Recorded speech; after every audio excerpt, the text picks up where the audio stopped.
Welcome back, my family.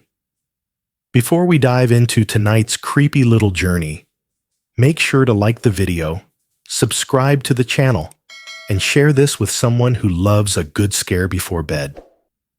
I would love to know where you are watching from and what time it is for you right now. So drop it down in the comments and hype me up a little on YouTube. Now, get comfortable, dim the lights, and let us step into tonight's story. I used to think winter was peaceful. There was something calming about the way snow muted the world, how it softened every sound, how it slowed people down, how it made even familiar places feel distant and quiet. That night felt no different. The air was cold enough to sting my lungs, and each breath fogged up the space in front of my face before fading into the dark. My boots pressed into the fresh snow with a dull, steady crunch that followed me down the path, one step at a time. It was a sound I'd heard 1,000 times before, a sound that meant nothing was wrong. At least, that's what I believed back then. I remember stopping for a moment, not because I was tired, but because everything around me suddenly felt still. No wind, no distant traffic. Even my own footsteps seemed to disappear the moment I stood still. All I could hear was the faint rustle of my jacket as I shifted my weight and the slow, steady rhythm of my breathing trapped inside layers of winter clothing. That's when I looked down. The snow ahead of me wasn't untouched, like it should have been. There were footprints, pressed deep into the ground, sharp around the edges, still fresh enough to glisten faintly under the dim light. They were larger than mine, wider, heavier. I turned my foot slightly, comparing the size without really thinking about why my hands had started to feel numb inside my gloves. What confused me wasn't that someone else had been there. It was that I hadn't heard them. Snow carries sound in strange ways, but it doesn't erase it completely. Someone walking close enough to leave footprints like that should have made noise. I should have heard something. Boots scraping ice, a breath in the cold air, a shift in weight. But the silence around me felt deliberate, like the world itself was holding still. I followed the footprints with my eyes, my heart beginning to slow instead of race. They crossed my path at an angle, as if whoever made them had been moving with purpose. No hesitation, no wandering, just a clean line through the snow, and then nothing. No tracks leading away, no disturbance beyond that single crossing. It felt wrong. I stood there longer than I should have, listening, waiting for something, anything, to break the quiet. The cold crept deeper into my fingers, and the stillness began to press in on me from all sides. That was the moment a thought surfaced, uninvited and unsettling. What if they hadn't passed me before? What if they'd been close enough to watch, without ever stepping where I could hear them? The snow didn't answer. The darkness didn't move. But the silence changed, thickening around me, heavy with the sense that whatever had left those footprints didn't need to run, because it already knew where I was. And that was only the beginning. I was 34. The winter, I took the night security job at Hawthorne Commons parking garage, the kind of place people used like a necessary evil. Nobody wanted to be there longer than it took to find a spot. They drove in with their heaters blasting, their groceries sweating in plastic bags, their phones lit up against their faces, and they drove out without ever looking up. That was part of why I liked it. The garage didn't ask questions. It didn't make small talk. It didn't care if I was running on 3 hours of sleep, if my hands smelled like stale coffee, if I still felt too wired from whatever I'd left behind in my day life. The garage was just concrete and routine. It was a place that could be understood. Hawthorne was 7 levels of gray ramps and painted arrows tucked behind a strip of big box stores and a medical office building, pharmacy, urgent care, an empty yogurt shop with paper still taped over its windows. The town called it downtown, but it was really just the edge of suburban sprawl, where everything was lit and nothing was warm. In January, the snow piled up against the curbs like dirty cotton. In February, it turned to ice and stayed there, grinding under tires until March pretended to be spring. I worked the 10 a.m. p.m. to 6 a.m. shift, 5 nights a week. My uniform was a cheap navy jacket with security stitched on the breast, reflective stripes across the back, and a badge that didn't mean much beyond reminding people I was paid to notice them. The company issued me a radio, a flashlight, and a key ring that felt like it belonged to a jailer rather than a guard. Stairwell doors, maintenance closets, a gate lock no one used because the motor worked most of the time. Most nights were the same, and that was the point. My office was a windowed booth on level 2 near the entrance ramp, wedged between a concrete support column and a vending machine that always hummed too loud. The booth was barely big enough for a chair and a desk that wobbled if you leaned your elbows on it.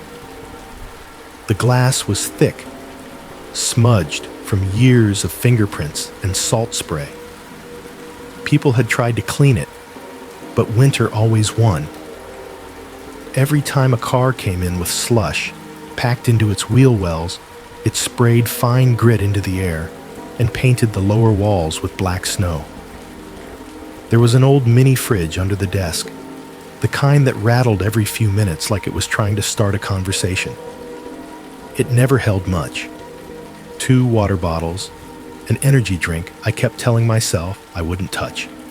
Leftover takeout if I remembered to pack it. The fridge had its own soundtrack. A click, a low whir, then a soft settling sound as the compressor gave up.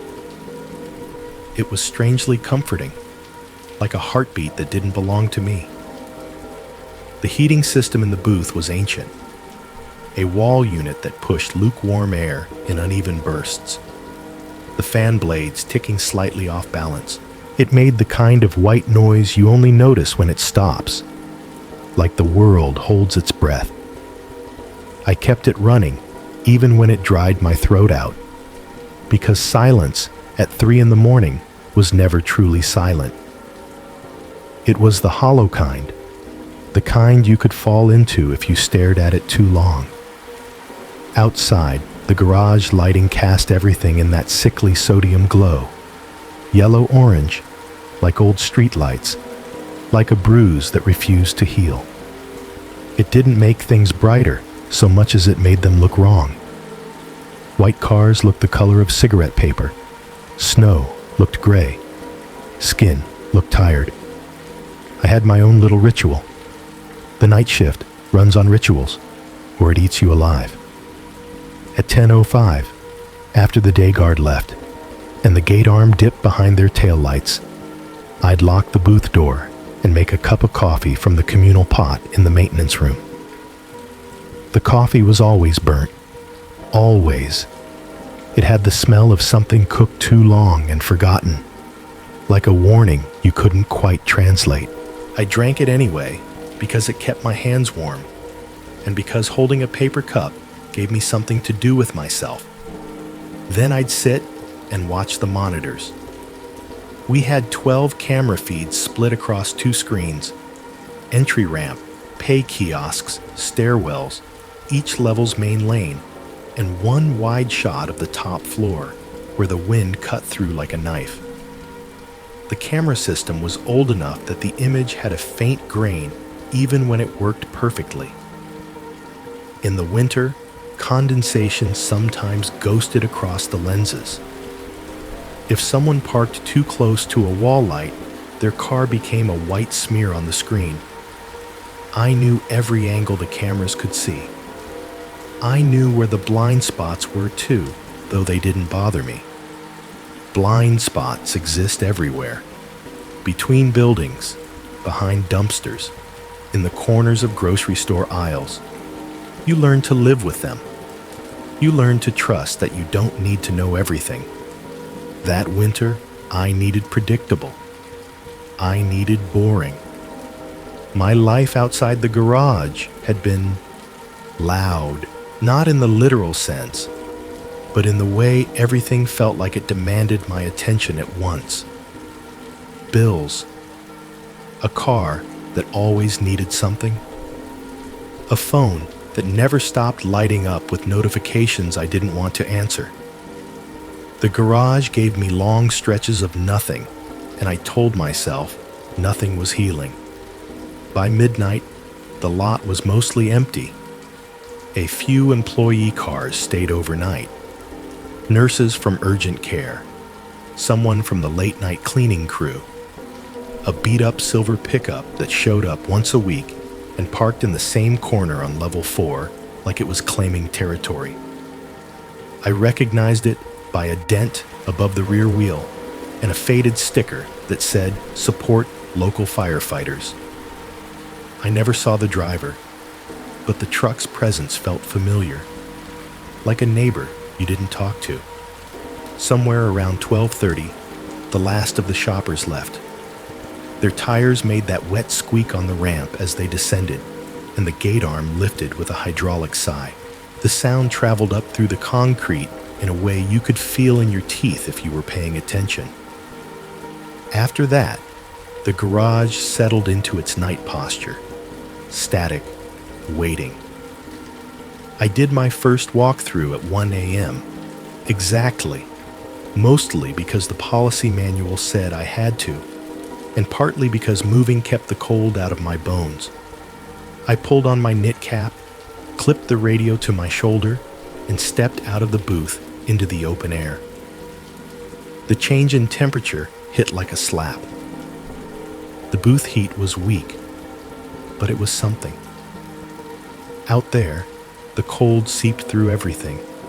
The seams of my jacket, the thin soles of my boots, the cuffs where my gloves didn't quite meet my sleeves. My breath came out in pale clouds and vanished under the orange lights. The garage smelled like winter. Exhaust lingering in pockets where air didn't circulate, salt, damp concrete, and the faint sour edge of old coffee on my own breath. Somewhere on level 3, a car alarm chirped once, not the full wail, just a sleepy little sound, like it had been startled in its dreams. It stopped immediately.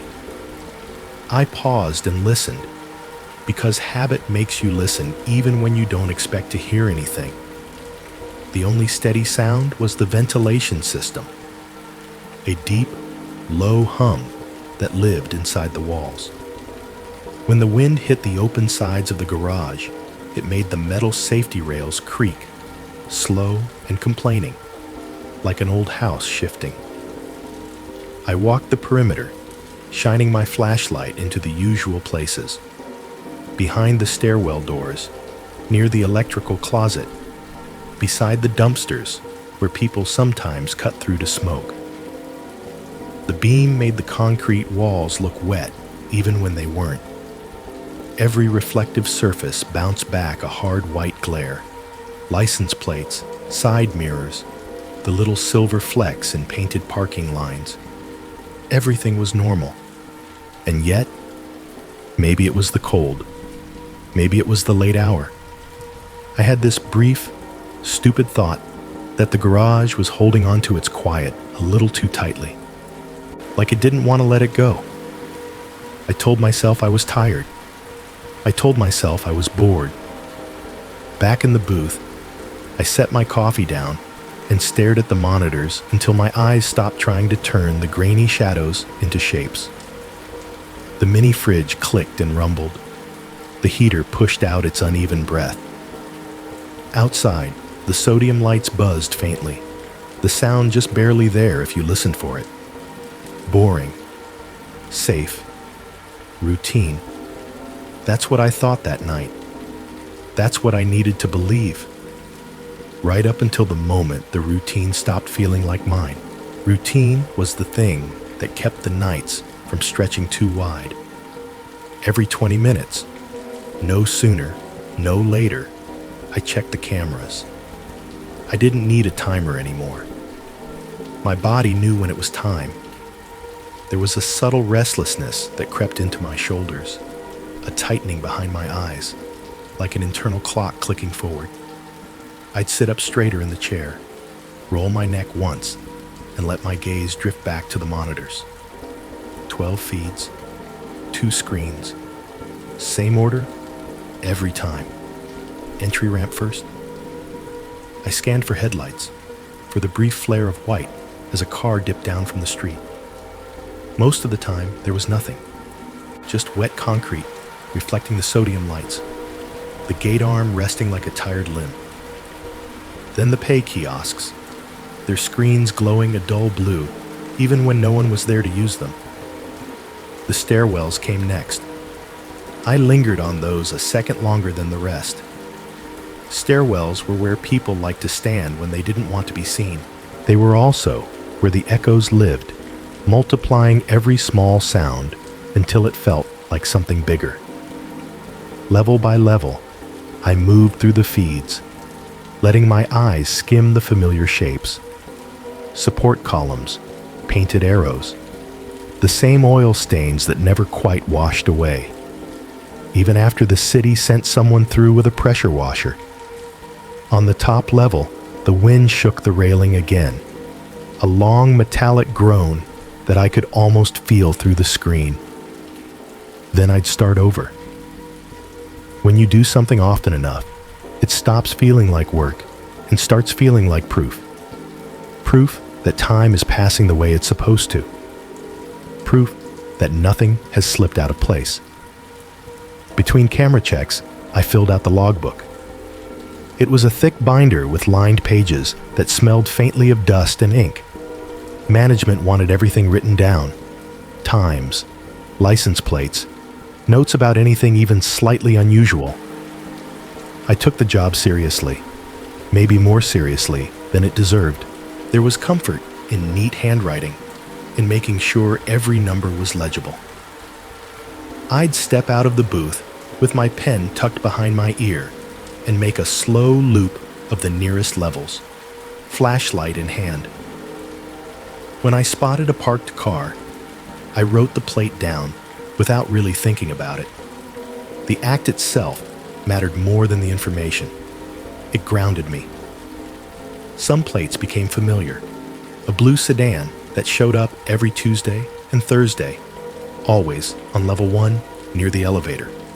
A white SUV with a cracked taillight that parked crooked no matter how empty the garage was. The silver pickup on level 4, its dent catching the light just enough to make it look like it was breathing. I never saw the owners, but I knew their habits. I knew how long they stayed. I knew when they usually left. There was a quiet satisfaction in that knowledge. It made the garage feel smaller, contained. At exactly 11:02 p.m., I closed the gate. The motor whined as the arm lowered, slow and deliberate, and the sound echoed through the concrete like a door being shut somewhere far away. Once the arm was down, no new cars were supposed to come in until morning. Emergency access only. I double-checked the lock every night, pressing my palm against the cold metal just to feel the vibration settle. It was another ritual, another line drawn. After that, the garage belonged to me and whoever was already inside it. In the winter, that wasn't many people. Snow changed everything. It scared off casual visitors, turned quick errands into ordeals. By January, the garage was a hollowed-out place after dark. A handful of cars scattered across 7 levels, islands in a sea of empty spaces. The quiet that followed the last departure was deep, the kind that pressed against your ears. I liked it. The fewer people there were, the easier it was to know what was happening. Every sound had a source. Every movement made sense. A car door slamming sent a sharp crack through the structure, followed by the fading tap of footsteps. A shopping cart rattled like a ghost before tipping over and settling into stillness. When nothing happened, it meant exactly that. Nothing. That was the lie I told myself anyway. I'd learned the rhythms of the place the same way you learn the rhythms of a house you've lived in for years. The way the lights flickered on level 5 when the temperature dropped below a certain point. The faint delay between a car pulling up to the exit gate and the sensor responding. The way the ventilation system deepened its hum around 2 a.m., like it was shifting gears for the rest of the night. There were moments when I felt like the garage breathed with me. I knew where every camera pointed. I knew how far the image extended before the lens curved away.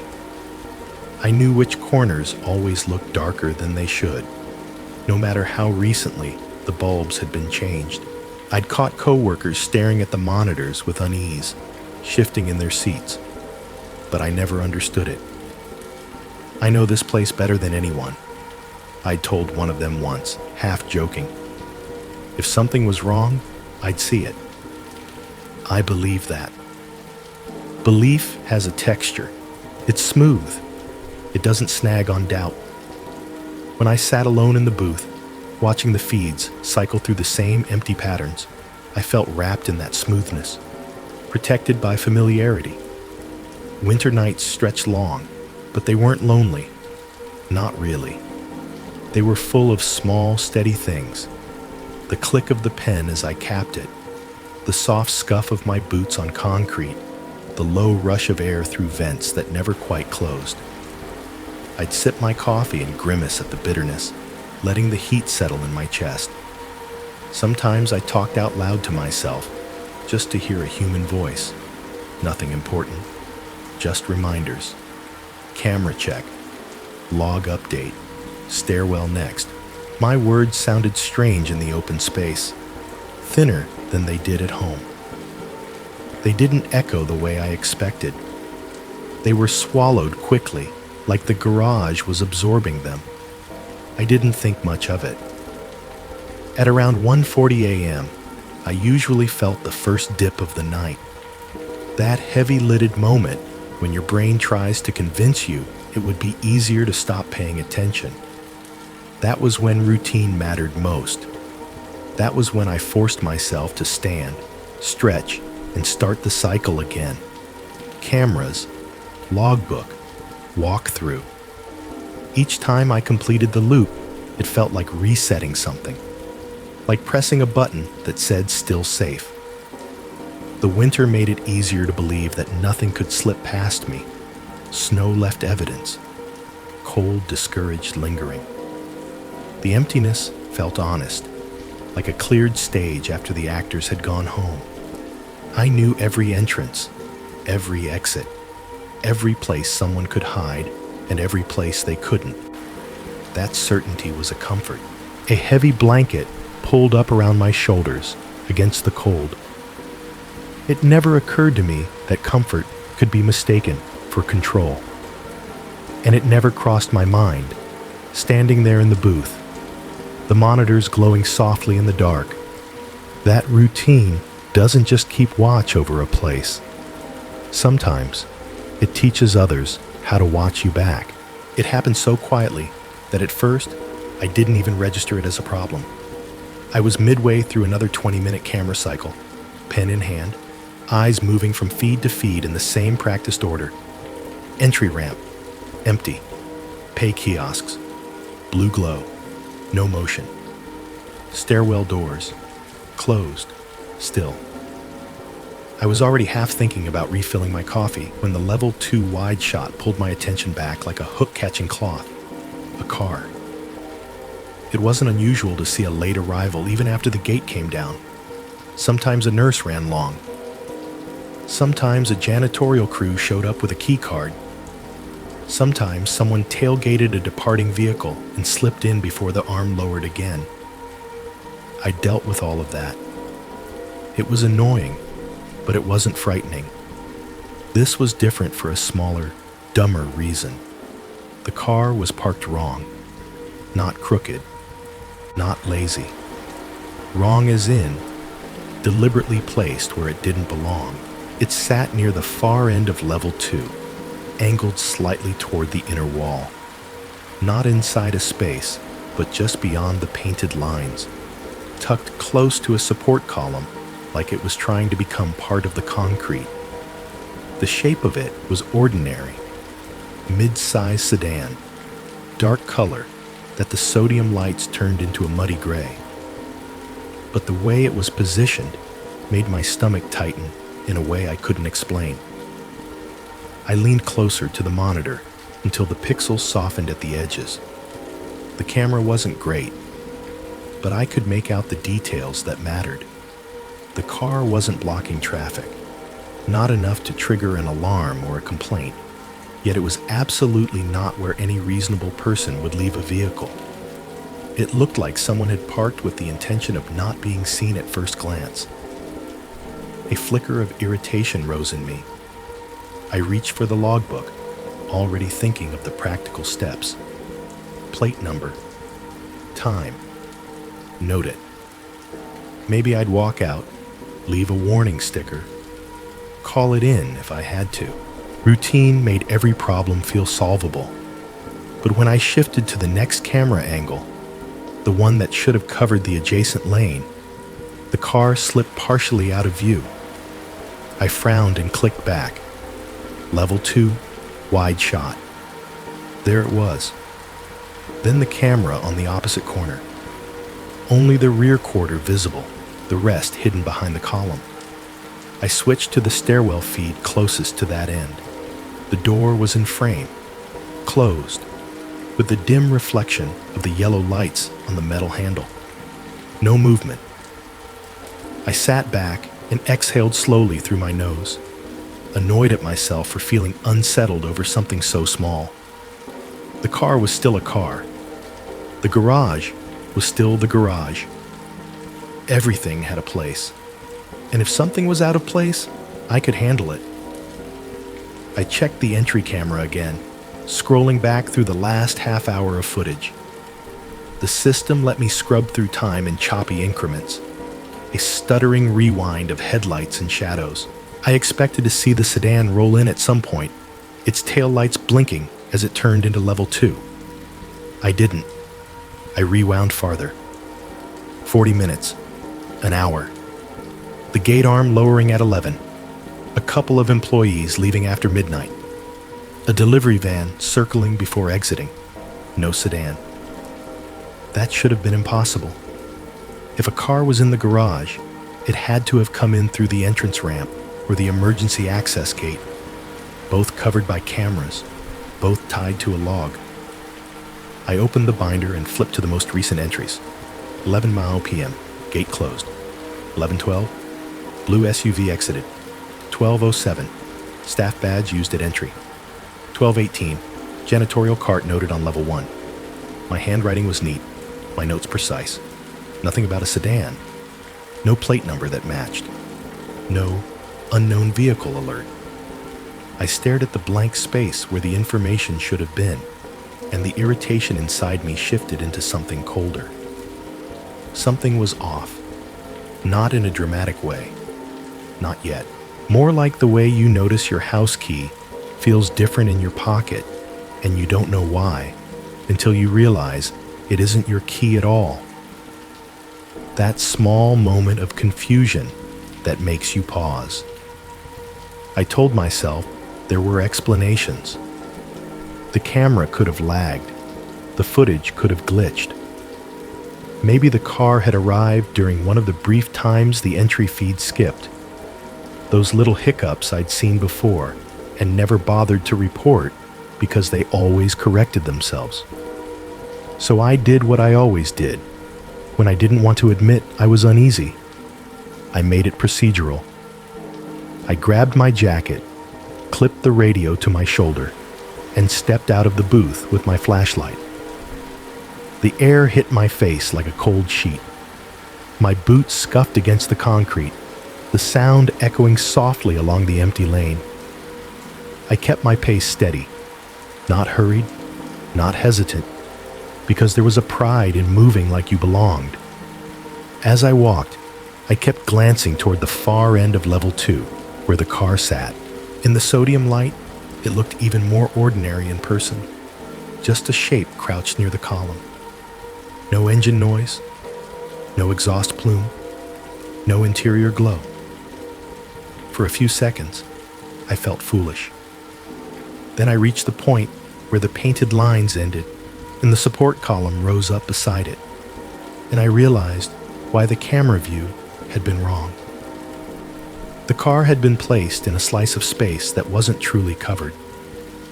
It wasn't a dramatic blind spot, nothing like a missing section of footage or a dead camera. It was worse than that. It was a technicality, a narrow wedge where the column blocked the lens just enough that you couldn't see the driver's side door clearly. From the booth, from the monitors, you could watch most of level 2. You could see the lane. You could see the stairwell door. You could see the ramps. But you couldn't see that thin strip of concrete between the column and the wall. A person standing there would be concealed, not completely, not forever, but long enough. I stood still, flashlight beam aimed low, letting it sweep across the car's tires. They were dusted with salt, like every other vehicle in winter. The wheel wells held frozen slush, normal. The license plate was visible from the rear, and I wrote it down automatically, my pen scratching against paper, even though my hands were colder now. I listened for movement, for a cough, a breath, the click of a door lock. Nothing. The sedan sat with the patience of an object that didn't care whether I noticed it or not. I circled a few feet, angling my body to look into the driver's window, but the glass was tinted dark, and my flashlight only threw my own reflection back at me. A pale face under yellow light, eyes narrowed, mouth set tight. That's when the discomfort sharpened, because I realized something else. I had worked here for months. I had memorized every camera angle, every corner, every routine. And somehow, I had never seen this place before. Not really, not the way it could be used. I backed away from the sedan and looked up at the nearest camera dome. From where I stood, it stared down without expression. A glass eye. It could see most of the world below it, just not all of it. The thought landed heavy and simple. There was a place in this garage I couldn't see. And once you notice that, you start to wonder what else you've been missing. I returned to the booth, slower than I'd left it, my flashlight still on, even though the path was clear. When I sat down in front of the monitors, the mini fridge clicked behind my knees, and the heater breathed warm air against my calf. And for the first time since I'd started the job, those familiar sounds didn't soothe me. They felt like cover, like noise meant to keep me from hearing what mattered. On the level 2 feed, the sedan remained where it was, half hidden by the column, existing in that thin wedge of darkness. I stared at it until my eyes watered. Then I wrote one more line in the logbook, slower than the rest. Unknown vehicle, parked offline. Level 2, visibility issue near column C. I underlined the last part twice, because the car itself wasn't the worst discovery that night. The worst discovery was realizing the garage had a blind spot, and I'd been living inside it without knowing. By 2 max a.m., the sedan still hadn't moved. That shouldn't have mattered. Plenty of cars stayed overnight, but the ones that stayed belonged to people with a reason. Employees, tenants, someone visiting the medical offices. They came in at predictable times. They left in predictable windows. Even the irregular ones followed a kind of logic if you paid attention long enough. This car had no logic. It had appeared without me seeing it arrive, tucked itself into the one place I couldn't properly monitor, and then sat there as if waiting for something I didn't understand. I did another camera sweep and forced myself to treat it like any other entry. I checked the ramp. Nothing. I checked the gate arm. Down. I checked the emergency access point on the lower level. The door remained closed, the red exit sign glowing above it with that faint electrical buzz that always made my temples ache if I stared too long. I flipped pages in the logbook and compared the plate number against the handful of regulars I recognized, but there was no match. Not a nurse, not the cleaning company, not the local tenants. It was just a string of letters and numbers from a state I didn't see often in our lot. The kind of plate you'd normally notice, only because it didn't belong. I checked the timestamp on the level 2 feed again. The system stamped everything with a little digital clock in the corner of the screen. White numbers that never blinked. 2:04 a.m. The sedan looked unchanged. No interior light, no door opening, no movement. I realized my foot was tapping under the desk. I stopped it, annoyed at my own body, and set a fresh rule in my head. If the vehicle didn't move by 2:30, I'd call it in. Not because I thought it was a threat, because policies existed for reasons, and because pretending I didn't care was starting to feel like lying. At 2:16, I checked again. Same. At 2:36, same. And then I noticed something that made me sit up straighter. The cabin light inside the sedan was on. It wasn't bright. More like a dull glow, barely visible through the tinted glass. But it was there, a faint warmth inside that dark shape, as if someone had just opened a door and closed it quietly. My fingers tightened around the pen.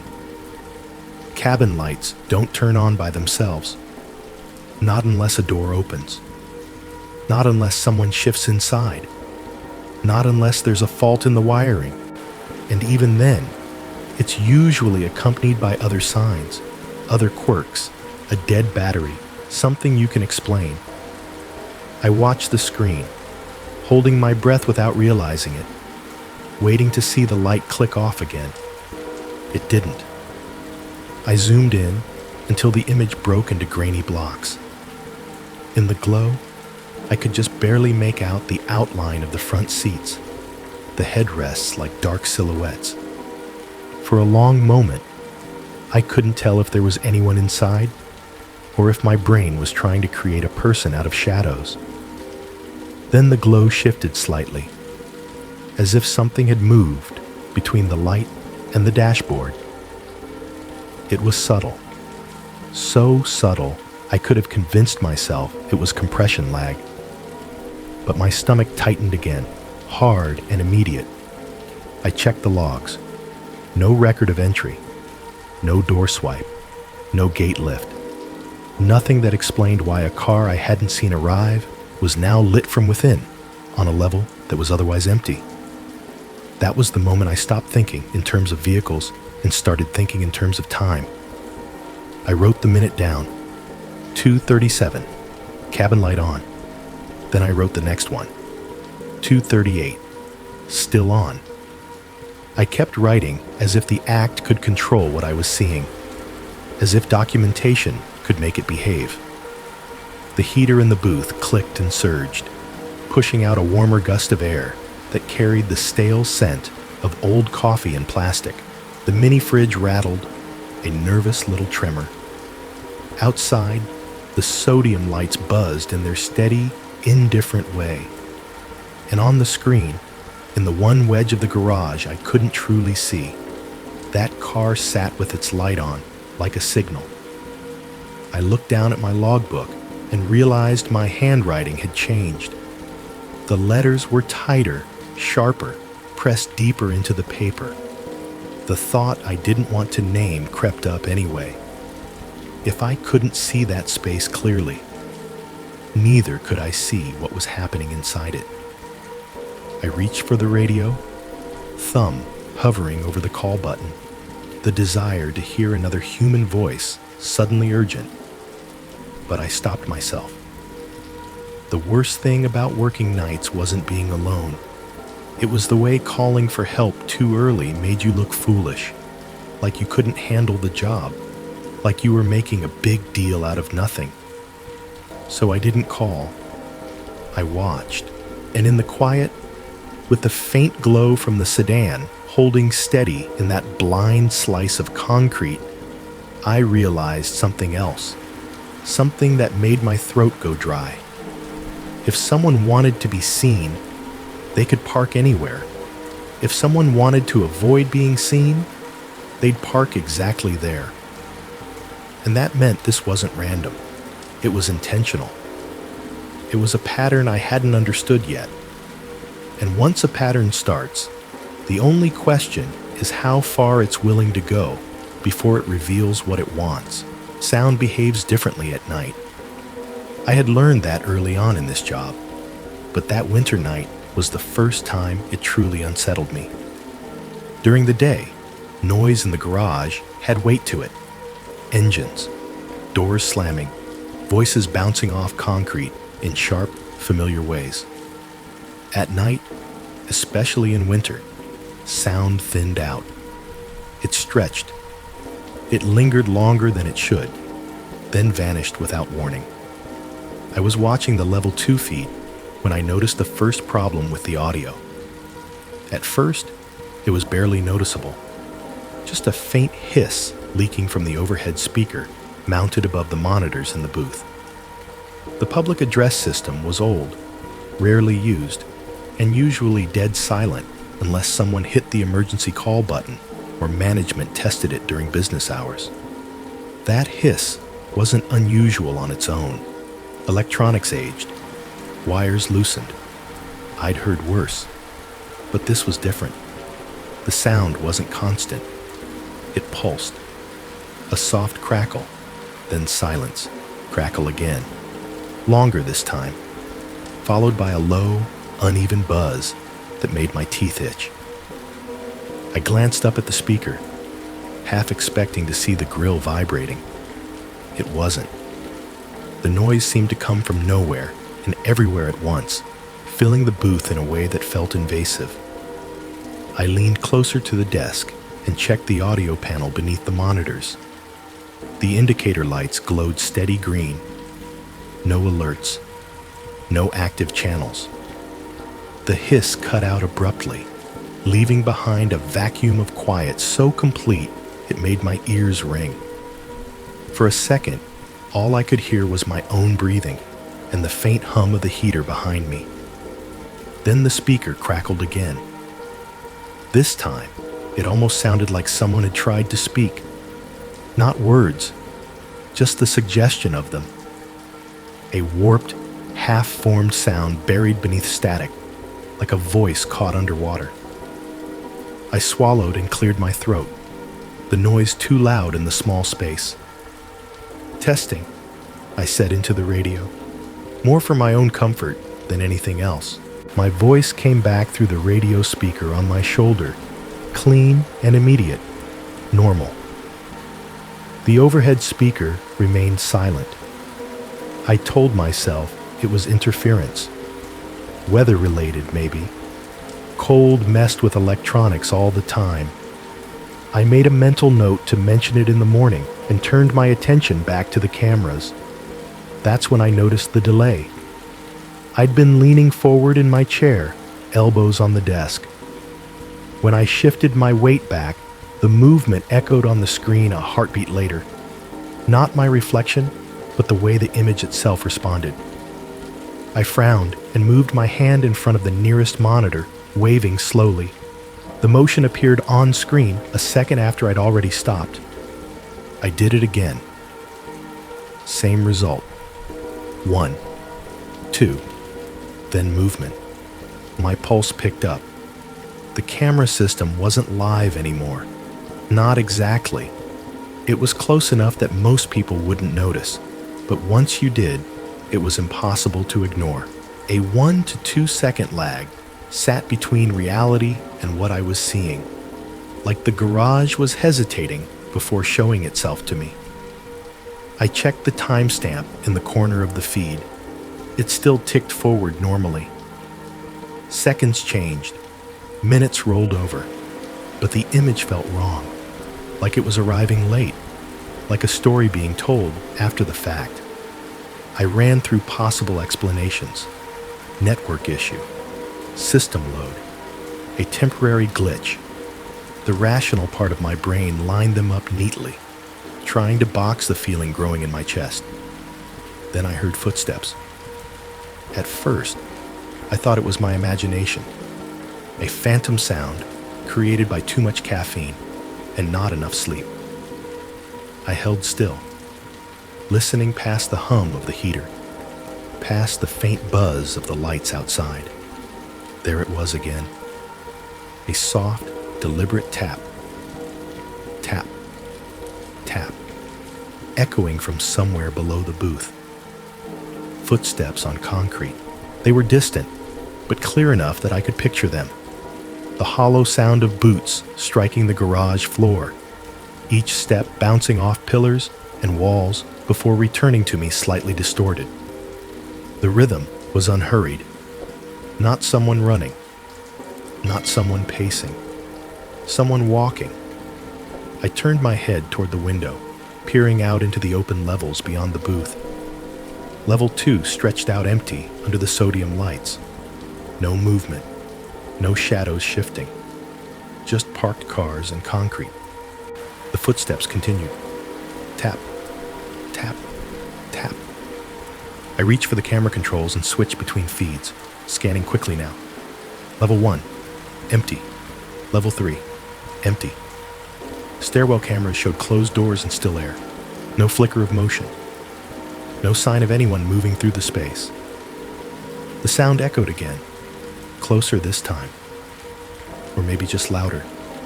Carried differently by the cold air. I stood, chair legs scraping softly against the booth floor, and held my breath. The footsteps stopped. The silence that followed felt thick, like something pressing against my ears. My skin prickled beneath my jacket, and I became acutely aware of every sound I made. The rustle of fabric, the faint click as the heater cycled, the dry swallow in my throat. Then the overhead speaker hissed, not the soft crackle from before. This was harsher, sudden enough to make me flinch. The noise spiked, filled with static and distortion, like someone had opened a channel they didn't know how to close. I stared at the speaker as the sound shifted again, stretching into something almost rhythmic, almost like breathing. The footsteps resumed. This time, I was sure they weren't imaginary. They echoed up from below, slower now, heavier. Each step seemed to land with intention, the sound rolling through the garage and reaching me from multiple directions at once. It was impossible to tell where the person was or how far away. I checked the monitors again, my fingers stiff on the controls. The delay was still there. I watched an empty stretch of level 2 for 2 full seconds before something changed. A shadow passed across the frame. It was brief, just a dark smear sliding along the edge of the image near the support column where the sedan was parked. I leaned in, heart hammering, replaying the last few seconds. The shadow didn't repeat. I glanced up at the timestamp. The moment had already passed. A realization crept in, slow and unwelcome. If the cameras were delayed, then whatever I was seeing had already happened. The feeds weren't showing me what was happening. They were showing me what had happened moments ago. The footsteps grew louder, close enough now that I could hear the subtle differences in each step. The scrape of rubber, the dull thud of weight shifting. They circled somewhere beneath the booth, unseen, the sound bending around concrete like it was searching for me. I reached for the radio again, my thumb hovering, but the overhead speaker cut in before I could press the button. The static surged, then dropped into a low, uneven hum that vibrated through the walls. For a split second, buried beneath the noise, I thought I heard something else. A sound too soft to be certain, like a breath drawn just before speaking. Then everything went quiet at once. The speaker, the footsteps, the hum of the system, leaving me standing alone in the booth, staring at delayed images of an empty garage that suddenly felt very, very full. And in that silence, one thought settled heavy in my mind. If I couldn't trust what I was hearing, and I couldn't trust what I was seeing, then I had no way of knowing how close someone already was. I didn't notice the paper right away. That still bothers me, because it means it had been there longer than I want to admit. I was standing in the booth, staring at the monitors, replaying the last few seconds of empty footage over and over, trying to convince myself that the sounds I'd heard had some harmless explanation. Old wiring, wind, my own imagination finally rebelling against routine. I told myself that if I could just return everything to order, camera feeds, logs, checklists, the night would slide back into its familiar shape. That's when I sat down. The chair creaked softly beneath me, and as I leaned forward to reach for the logbook, my eyes drifted down toward the desk, toward the narrow strip of space between the keyboard and the edge of the booth window. A piece of paper lay there. It wasn't crumpled. It wasn't folded. It hadn't blown in through a crack or been dragged there by accident. It sat perfectly flat, squared with the edge of the desk, as if someone had taken the time to place it just so. For a second, my brain refused to process what I was seeing. The booth was locked. I had locked it myself. I had been in and out of it all night, and the desk had been clear every time. I was meticulous about that. Loose papers irritated me. They got in the way. My first thought was that I'd dropped something without realizing it. A note torn from the logbook. A scrap from my pocket. I reached out slowly and picked it up. It was a plain sheet, torn cleanly from a notebook. No letterhead. No markings, except for a single sentence written in blue ink. Neat and deliberate. You walk quieter than you think. The words sat centered on the page, each letter formed with care, not rushed, not shaky. The handwriting wasn't sloppy, but it wasn't overly precise either. It had the confidence of someone who wasn't worried about being interrupted. I stared at it for a long moment, my fingers numb against the paper. The heater hummed behind me. The mini fridge clicked. The booth felt suddenly smaller, like the walls had leaned in. My first reaction wasn't fear, it was confusion. The sentence didn't make sense in the way threats usually did. It wasn't aggressive. It wasn't demanding anything. It didn't tell me to leave or warn me about consequences. It was observational, familiar, too familiar.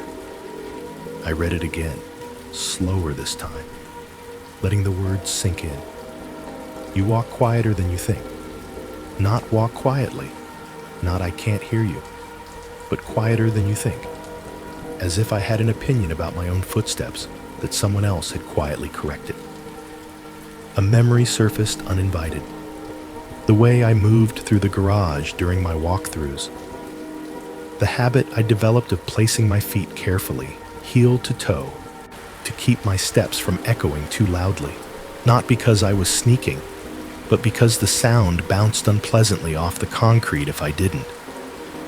I remembered adjusting my gait months ago, barely conscious of it, The way people adjust their posture or breathing without realizing it's become a pattern. How would anyone else know that?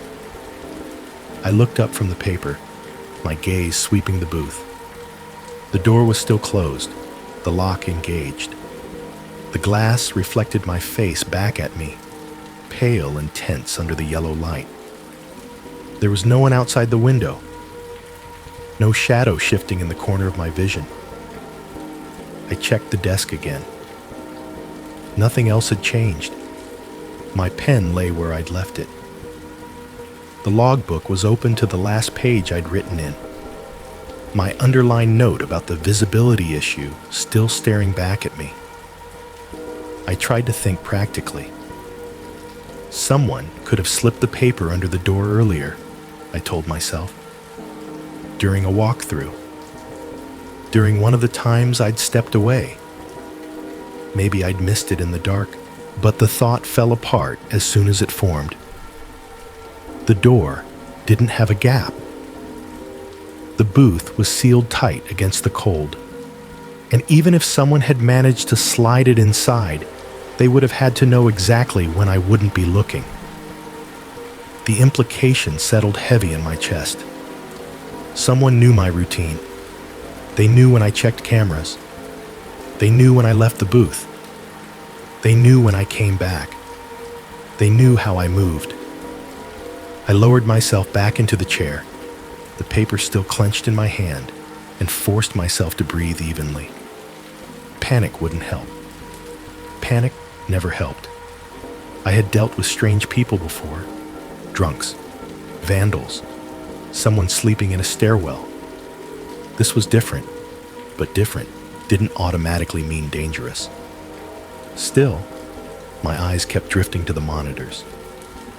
I replayed the last hour in my head, matching it against the camera feeds. My walkthrough at 1 The time I'd paused near level 3 to listen to the ventilation system. The moment I'd lingered longer than usual by the stairwell door because the echo had sounded wrong. Had someone been watching me then? The words on the paper echoed in my mind, threading themselves through the memory of my movements. You walk quieter than you think. It wasn't something you'd say to a stranger. It was something you'd say to someone you'd observed closely, someone you'd studied. A chill crept up my spine that had nothing to do with the cold. I realized then that the footsteps I'd heard earlier, the ones I couldn't place, hadn't been careless. They hadn't been heavy or rushed. They had been measured, controlled, like someone who knew exactly how much sound they were making, like someone adjusting their pace to match mine. I looked back down at the paper, at the clean tear along the top edge. I hadn't heard anyone tear it. I hadn't heard anyone move inside the booth. The note hadn't announced itself with a sound or a warning. It had simply appeared, quietly, in the one place I was guaranteed to see it eventually.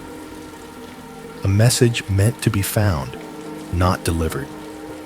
The realization brought a new, unsettling clarity.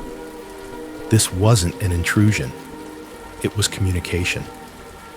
Whoever had written the note didn't want to scare me away. Not yet. They wanted me to know they were paying attention, that they'd been paying attention for a while.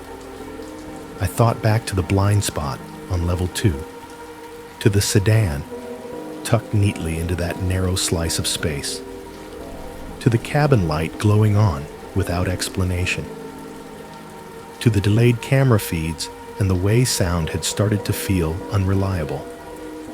All of it connected now, not as a series of malfunctions or coincidences, but as a pattern of proximity. Someone had been close enough to hear how I walked, close enough to learn my habits, close enough to leave a piece of paper on my desk without me noticing. I folded the note once, carefully, and slipped it into my jacket pocket. I didn't know why I did that.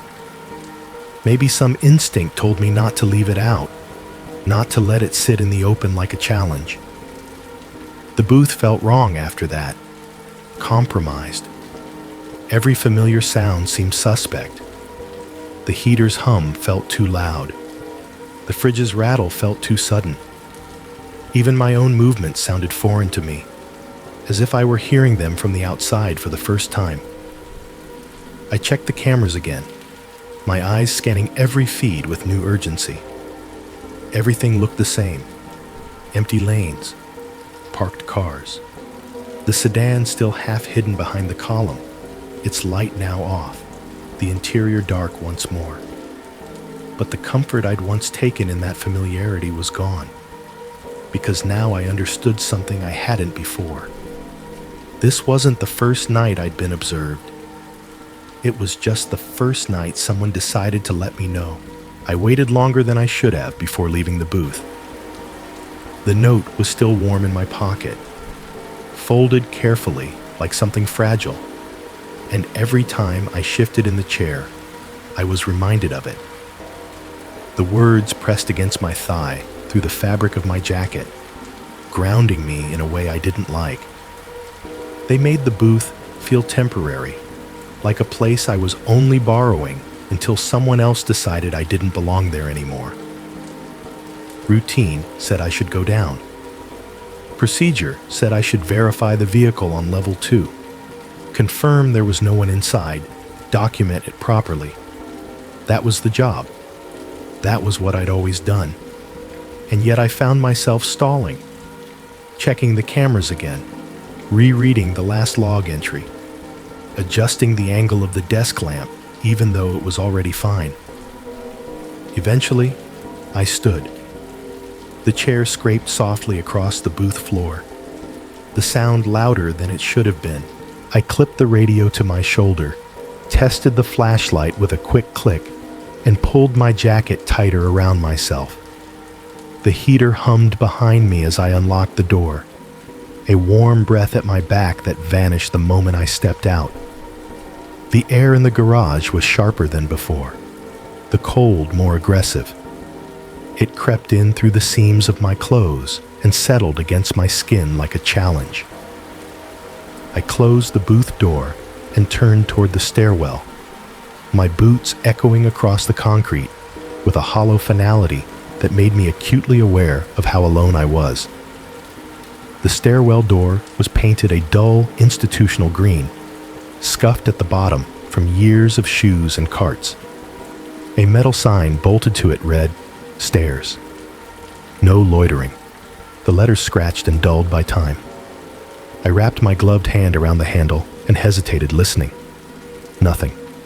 No footsteps. No voices. Just the low, distant hum of the ventilation system threading through the structure. I opened the door. The stairwell smelled different from the rest of the garage.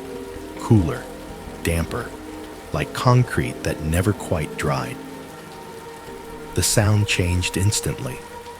The moment I stepped inside, the space swallowed the noise of the open level and replaced it with something tighter, more enclosed. My footsteps echoed back at me, multiplied and delayed, as if someone else were walking just out of sync. The lights flickered, not dramatically, just a brief dimming, a soft pulse that made the shadows jump before settling again. Fluorescent tubes buzzed overhead, their glow uneven and pale compared to the sodium lights outside. The railings were cold under my hand as I started down, the metal biting through the fabric of my gloves. Each step carried farther than I expected. I adjusted my pace instinctively, slowing, placing my feet more carefully. The note's words surfaced in my mind without invitation. You walk quieter than you think. The memory of them made me acutely aware of every movement, every sound my body produced. I hated that I was thinking about it. I hated that it mattered. The stairwell twisted downward in short flights, each landing marked by a painted number on the wall. Level 3, Level 2. The paint was chipped, the edges worn smooth by countless passing hands. This place had been used, ignored, forgotten over and over again. Halfway down, I stopped. The echo of my last step lingered, bouncing up and down the shaft before fading. In the silence that followed, I listened harder than I ever had before, straining to pick out anything that didn't belong to me. There was nothing. I told myself that was a good sign. I continued down. By the time I reached level 2, my shoulders ached with tension. The door at the bottom opened onto the open floor of the garage, the sodium lights casting their familiar yellow wash across the concrete. The sedan sat where I'd left it, half hidden near the support column, its shape unchanged. I stepped out slowly, letting the stairwell door close behind me with a muted thud that echoed longer than I liked. The sound rolled across the level and dissolved into the open space, leaving me with the sense that I'd just announced my presence to anyone who might be listening. I swept the flashlight beam across the lane, then along the parked cars. The light carved out sharp white shapes against the yellow gloom, turning shadows into something solid and threatening until I passed over them. Everything looked still, empty. I took a few steps forward. My boots sounded different down here, louder, more exposed. There was no booth, no walls close enough to muffle the noise.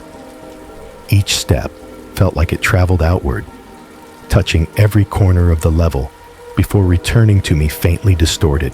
I moved toward the sedan, eyes flicking constantly to the spaces between the columns, the dark seams where concrete met shadow. The blind spot was obvious now that I knew to look for it. It wasn't large, just enough to hide a person standing still. As I approached, the sense of being watched crept in again, not as a sharp fear, but as a pressure between my shoulder blades. I resisted the urge to turn around. I'd learned long ago that reacting to imagined threats only made them feel more real.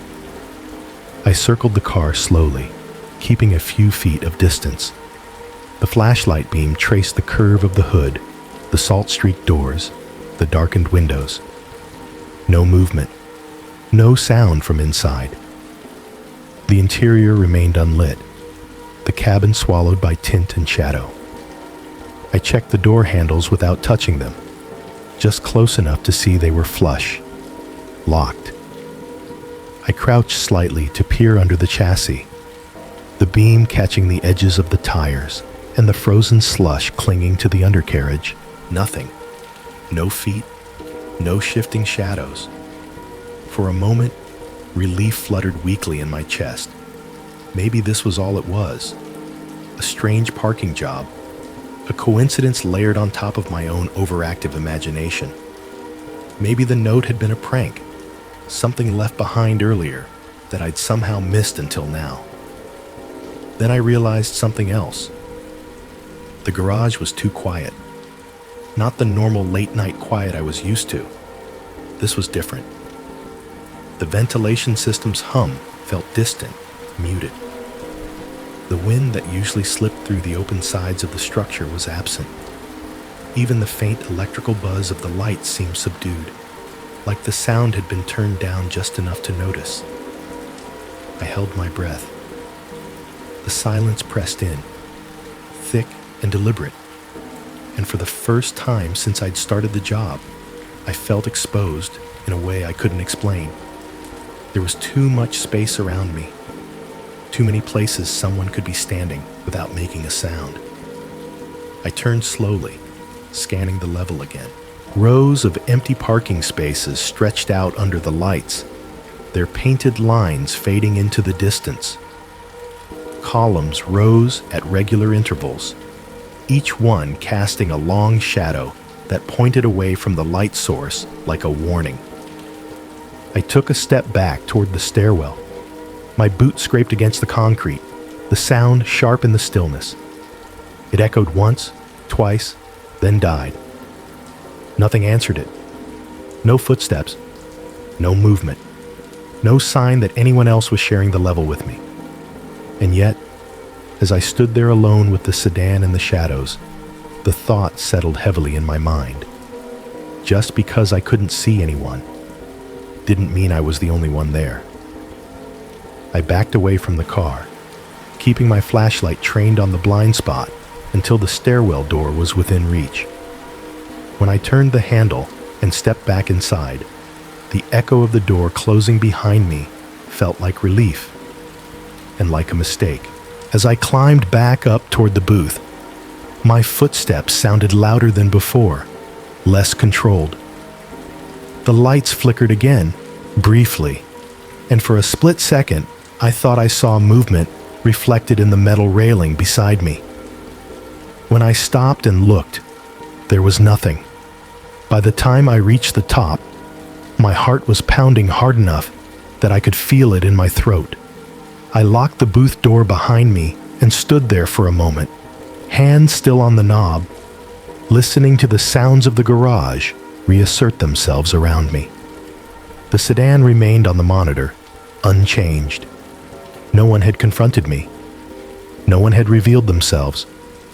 Nothing concrete had happened at all. And yet, as I sank back into the chair, one certainty remained, cold and undeniable. I had just walked through a place where someone could have stood inches from me, and I would never have known. That was my first descent into the blind spots, and it wouldn't be the last. I tried to convince myself I was finished with level 2 for the night. Back in the booth, the familiar sounds wrapped around me again. The heater's uneven breath, the low electronic hum from the monitors, the faint rattle of the mini fridge as it cycled. I sat with my hands folded on the desk, staring at the sedan's position on the screen, waiting for my pulse to slow back to something reasonable. It didn't. Instead, my attention narrowed. Everything else on the monitors faded into background noise, my focus tunneling toward that one section of level 2 where the car sat half hidden beside the support column. The longer I watched it, the more the image felt wrong. Not threatening, exactly, but tense, like a held breath. I checked the timestamp again. A few minutes had passed since I'd come back up. Long enough that if someone had been inside the car, they would have made a move by now. Long enough for something to change. At first, nothing did. Then the driver's side door moved, not all at once. Not with the sharp, unmistakable jerk of someone pulling it open. The edge of the door shifted outward by an inch, maybe less, the black seam widening just enough to break the car's silhouette. I leaned forward so fast, the chair legs scraped against the floor. The movement on the screen was painfully slow. The door continued to open, millimeter by millimeter, like it was being pushed by a careful hand or easing outward on its own. The interior remained dark. No cabin light came on, no sudden flare of brightness to announce a person inside, just a widening gap. My mouth went dry. I watched the door for signs of acceleration, for that moment when the careful slowness would break and reveal intent. It never did. The door reached a point where it could have swung freely, then stopped, hovering half open like an indecision frozen in time. I waited for a foot to appear. Nothing. I waited for the shadow of a body shifting inside the car, for the subtle movement that would confirm what my mind was already bracing for. Nothing. The door stayed open. My first thought was that the wind had caught it, but that idea collapsed immediately. The garage was enclosed. The air was still. And even if there had been a gust strong enough to push the door outward, it wouldn't have moved like that. Slow, controlled, deliberate. I checked the other camera angles, my fingers moving automatically. The stairwell feed closest to the car showed the door closed and unmoving. No one coming down. No one leaving. The wide shot showed the same thing the first camera did. A car with its door open, and no one around it. I stood, heart pounding, and went to the booth window, pressing my palm against the cold glass, as if that would somehow bring the scene closer to reality. From my position, I could just barely see the edge of level 2 through the open structure, the yellow lights glowing faintly through the gaps. I didn't see movement. The door on the screen creaked open another fraction of an inch. The sound, if there was one, didn't reach me. That was the worst part. Doors make noise, hinges complain, rubber seals resist and then release with a soft pop. But the opening on the screen was silent, a visual event stripped of the sensory cues my brain relied on to understand it. I grabbed the radio, my thumb hovering over the call button again, but the thought of speaking out loud felt wrong, like it would break something fragile, something I didn't understand yet. Instead, I kept watching. The door stopped moving entirely, frozen in that half-open position. Seconds passed, then minutes. The image remained unchanged. No one stepped out. No one leaned in. No shadow crossed the ground beneath it. Finally, I forced myself to act. I pulled on my jacket again, clipped the radio to my shoulder, and picked up the flashlight. My movements felt stiff now, less automatic than before. Each step toward the booth door carried a weight I couldn't shake. When I stepped back onto level 2, the cold hit harder than it had before. My breath came out in thick clouds as I approached the sedan, my flashlight beam trained on the open door. The car looked exactly like it had on the monitor. Door ajar, interior dark, everything else unchanged. I stopped a few feet away. The door didn't move. I listened. Nothing but the distant hum of the ventilation system and the faint electrical buzz of the lights overhead. No breathing, no shifting weight, no scrape of shoes against concrete. I angled the flashlight into the car. The beam illuminated the driver's seat. Empty. The steering wheel sat untouched. The floor mat was clean. No snow. No dirt. The passenger seat was the same. No coat tossed aside. No bag. No sign that anyone had been inside recently at all. Slowly, carefully, I crouched and swept the light across the ground beside the car. The concrete was dusted with a thin layer of tracked-in snow from earlier traffic, but directly beneath the open door, it was pristine. No fresh footprints, no scuffs, no disturbance where someone would have stepped out. My skin prickled. If someone had opened the door from inside, they would have had to place a foot down, even lightly, even carefully. Snow always told the truth. But the ground beneath the door was untouched. I straightened, heart thudding, and reached out to close the door myself. The metal felt cold through my glove. As soon as my fingers made contact, the door swung inward, easily, smoothly, as if it had never resisted at all. It clicked shut. The sound echoed across the empty level, loud and final. I stood there for a moment longer, scanning the shadows, half expecting something to move now that the door was closed. Nothing did. The sedan sat quietly, indistinguishable from every other parked car. I went back up to the booth with a knot in my stomach that refused to loosen.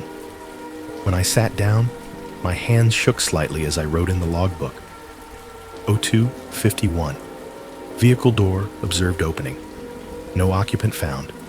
No footprints present. The words looked absurd on the page. Unreal. I stared at the monitors again, searching for reassurance in the familiar angles. That was when something else caught my eye.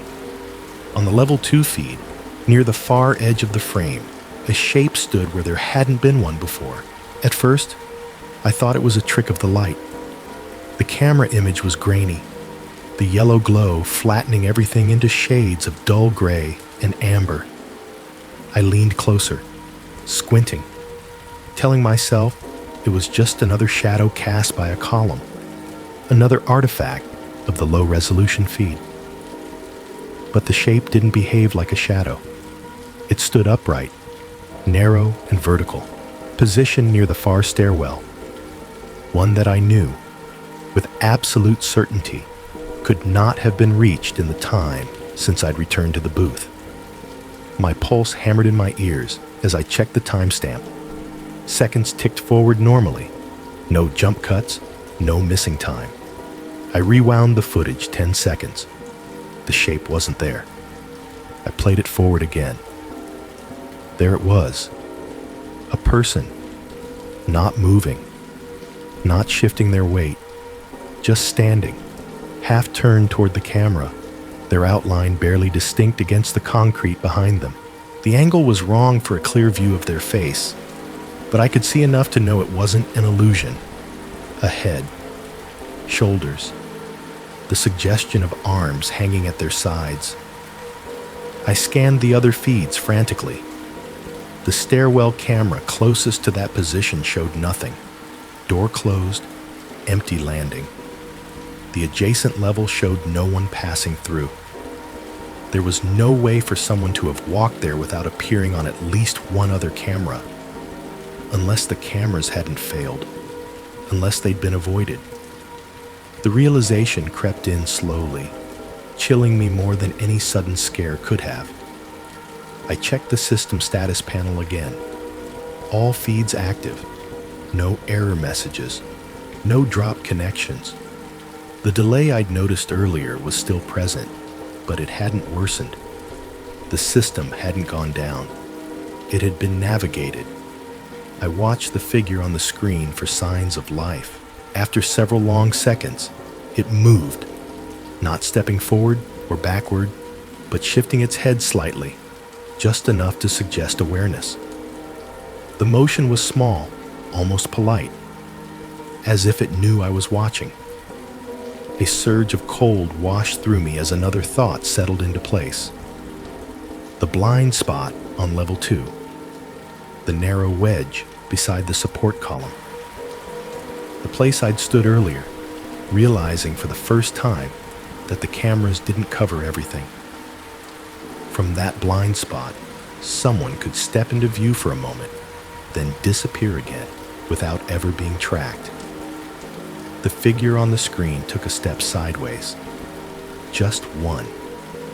And then it was gone, swallowed by the edge of the frame where the camera curved away. I slammed the rewind button, my finger shaking. I watched the moment again and again, slowing it down, searching for any hint of how the person had arrived there. There was none. The footage showed empty concrete. Then 1 second later, a person standing in place. No approach, no transition, no entry. My mouth felt numb. I leaned back in the chair, staring at the screens, my mind racing through possibilities I didn't want to consider. Someone who knew the camera layout, someone who knew the delays, someone who knew exactly where to stand and when to move. Someone who had been watching long enough to learn all of it. The overhead speaker crackled softly, just once, like a reminder. I flinched. On the monitors, the garage looked empty again. The sedan sat quietly on level 2. Door closed. The stairwell remained still. Everything appeared normal. But normal no longer meant safe. Because I finally understood what I'd been seeing all night. The cameras hadn't failed me. They'd been treated like obstacles. And whoever was down there knew the blind spots better than I did. By the time I reached for my phone, my hands had gone strangely steady. That worried me more than the fear ever could. I sat alone in the booth, the monitors glowing softly in front of me, showing an image of the garage that no longer matched what I felt in my body. Everything on the screen looked calm. Empty lanes, parked cars, No figures standing where they shouldn't be. The sedan on level 2 sat quietly, its door closed, its interior dark, as if it had never done anything at all. It would have been easy, so easy, to convince myself that I was overreacting. But the note was still in my pocket. I could feel it when I shifted, the folded paper a constant reminder that something had crossed a line long before I noticed it. And the image of that figure appearing where it couldn't possibly have reached replayed in my mind, over and over, each time stripping away another layer of denial. I needed confirmation, not reassurance, not comfort. Proof that what I was seeing wasn't just the result of exhaustion and isolation. Proof that I wasn't alone in noticing it. So I called my manager. His name was Carl, mid-40s, former security himself, promoted into management years ago and never quite adjusted to dealing with problems he couldn't physically walk into. He answered on the third ring, his voice thick with sleep and irritation. "Yeah?" he said. "What's going on?" I hesitated for half a second too long, already aware of how this sounded. "Sorry to wake you," I said. "I'm on shift at Hawthorne. Something's off tonight." There was a pause. I could picture him sitting up in bed, rubbing his face, already bracing for something minor. Off how? I tried to be careful with my words. I didn't mention shadows that appeared out of nowhere. I didn't mention the note. I stuck to things that could be measured, things that could be logged. "There's a vehicle on level 2 that doesn't show up in the entry logs," I said. "I didn't see it arrive on camera. It's parked in a spot that's partially obscured by a column, and I just observed the driver's door opening on its own. No occupant, no footprints." Silence stretched on the line. Then Carl exhaled slowly. "You're saying a door opened by itself." "I'm saying I watched it happen," I replied. "On camera and in person." Another pause. Longer this time. "You're working nights again, right?" he asked. The question landed heavier than it should have. "Yes." "How long have you been on the late shift this stretch?" 3 weeks, I said. "Same as usual." He hummed quietly, the sound one step away from a sigh. "Look, I don't doubt you saw something, but you know how these systems are. Lag, compression, weird angles. Add winter, add fatigue. I know the cameras," I said, sharper than I meant to. "I know the blind spots. That's part of the problem." "Blind spots?" he repeated. "There's a wedge on level 2, I said, between column C and the inner wall. It's small, but it's there. Someone could stand there without being fully visible." Carl was quiet again.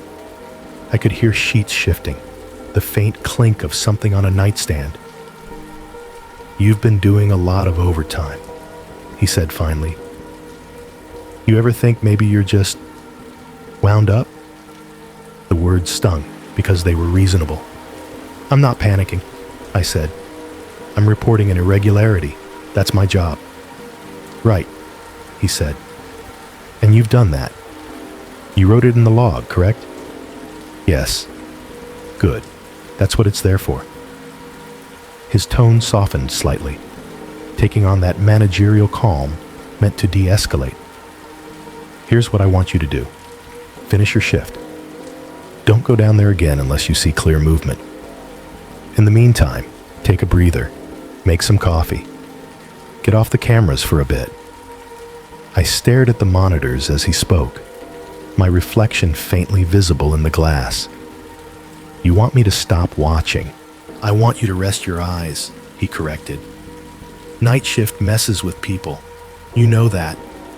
If something real happens, you'll see it. Otherwise, I'll take a look at the footage in the morning." The words in the morning echoed in my head. "And the vehicle?" I asked. Should I call it in? Have someone come check it? If it's still there at shift change, day security can deal with it, Carl said. No need to escalate unless there's a clear threat. A clear threat. I thought of the note in my pocket, of the sentence written by someone who knew how I walked, of the figure that had appeared where it shouldn't have been able to stand. There's something else, I said quietly. What's that? I hesitated again, longer this time. This was the point where the conversation would tip from professional to personal, from report to confession, and I already knew how it would sound. I found a note in the booth, I said. Someone left it on my desk. The silence on the other end was immediate and heavy. What kind of note? A message, I said. About me. About how I moved through the garage. Carl let out a slow breath. Okay, he said carefully. Now we're crossing into something different. I know how it sounds, I said. But I didn't put it there, and the booth was locked. Did you take a picture of it? He asked. The question caught me off guard. I hadn't. The thought hadn't even crossed my mind. The note had felt too present, too real to treat like evidence. No, I admitted. Another pause. Then it's just a piece of paper, Carl said. One you can't prove wasn't already there. Frustration flared, hot and sudden. I'm telling you, someone's been watching me. And I'm telling you, you've been alone in a concrete box for hours in the middle of winter, he replied. That messes with perception. I've seen it before. His voice softened again, almost kind. You're a good guard. You're thorough, but right now, you sound like you need rest more than backup. Rest. The word felt absurd in my mouth. I don't feel tired, I said. That's usually when you are, he replied. Take 10. Sit down. Breathe. I'll review everything when I'm in the office. The call ended shortly after that, polite and unresolved. When I set the phone down, the booth felt emptier than before, the quiet sharper without the connection to another human voice. I sat there for a long moment, staring at the screens, replaying Carl's words in my head. Night shift messes with people. Just a piece of paper. No clear threat. The rational part of me understood his reaction. Management didn't want ghosts. They wanted broken lights and blocked exits. Things they could fix. But understanding didn't bring comfort. Because now there was something worse than being watched. Now I was alone with it. I slipped the note from my pocket and unfolded it again. Reading the sentence under the yellow booth light, it hadn't changed.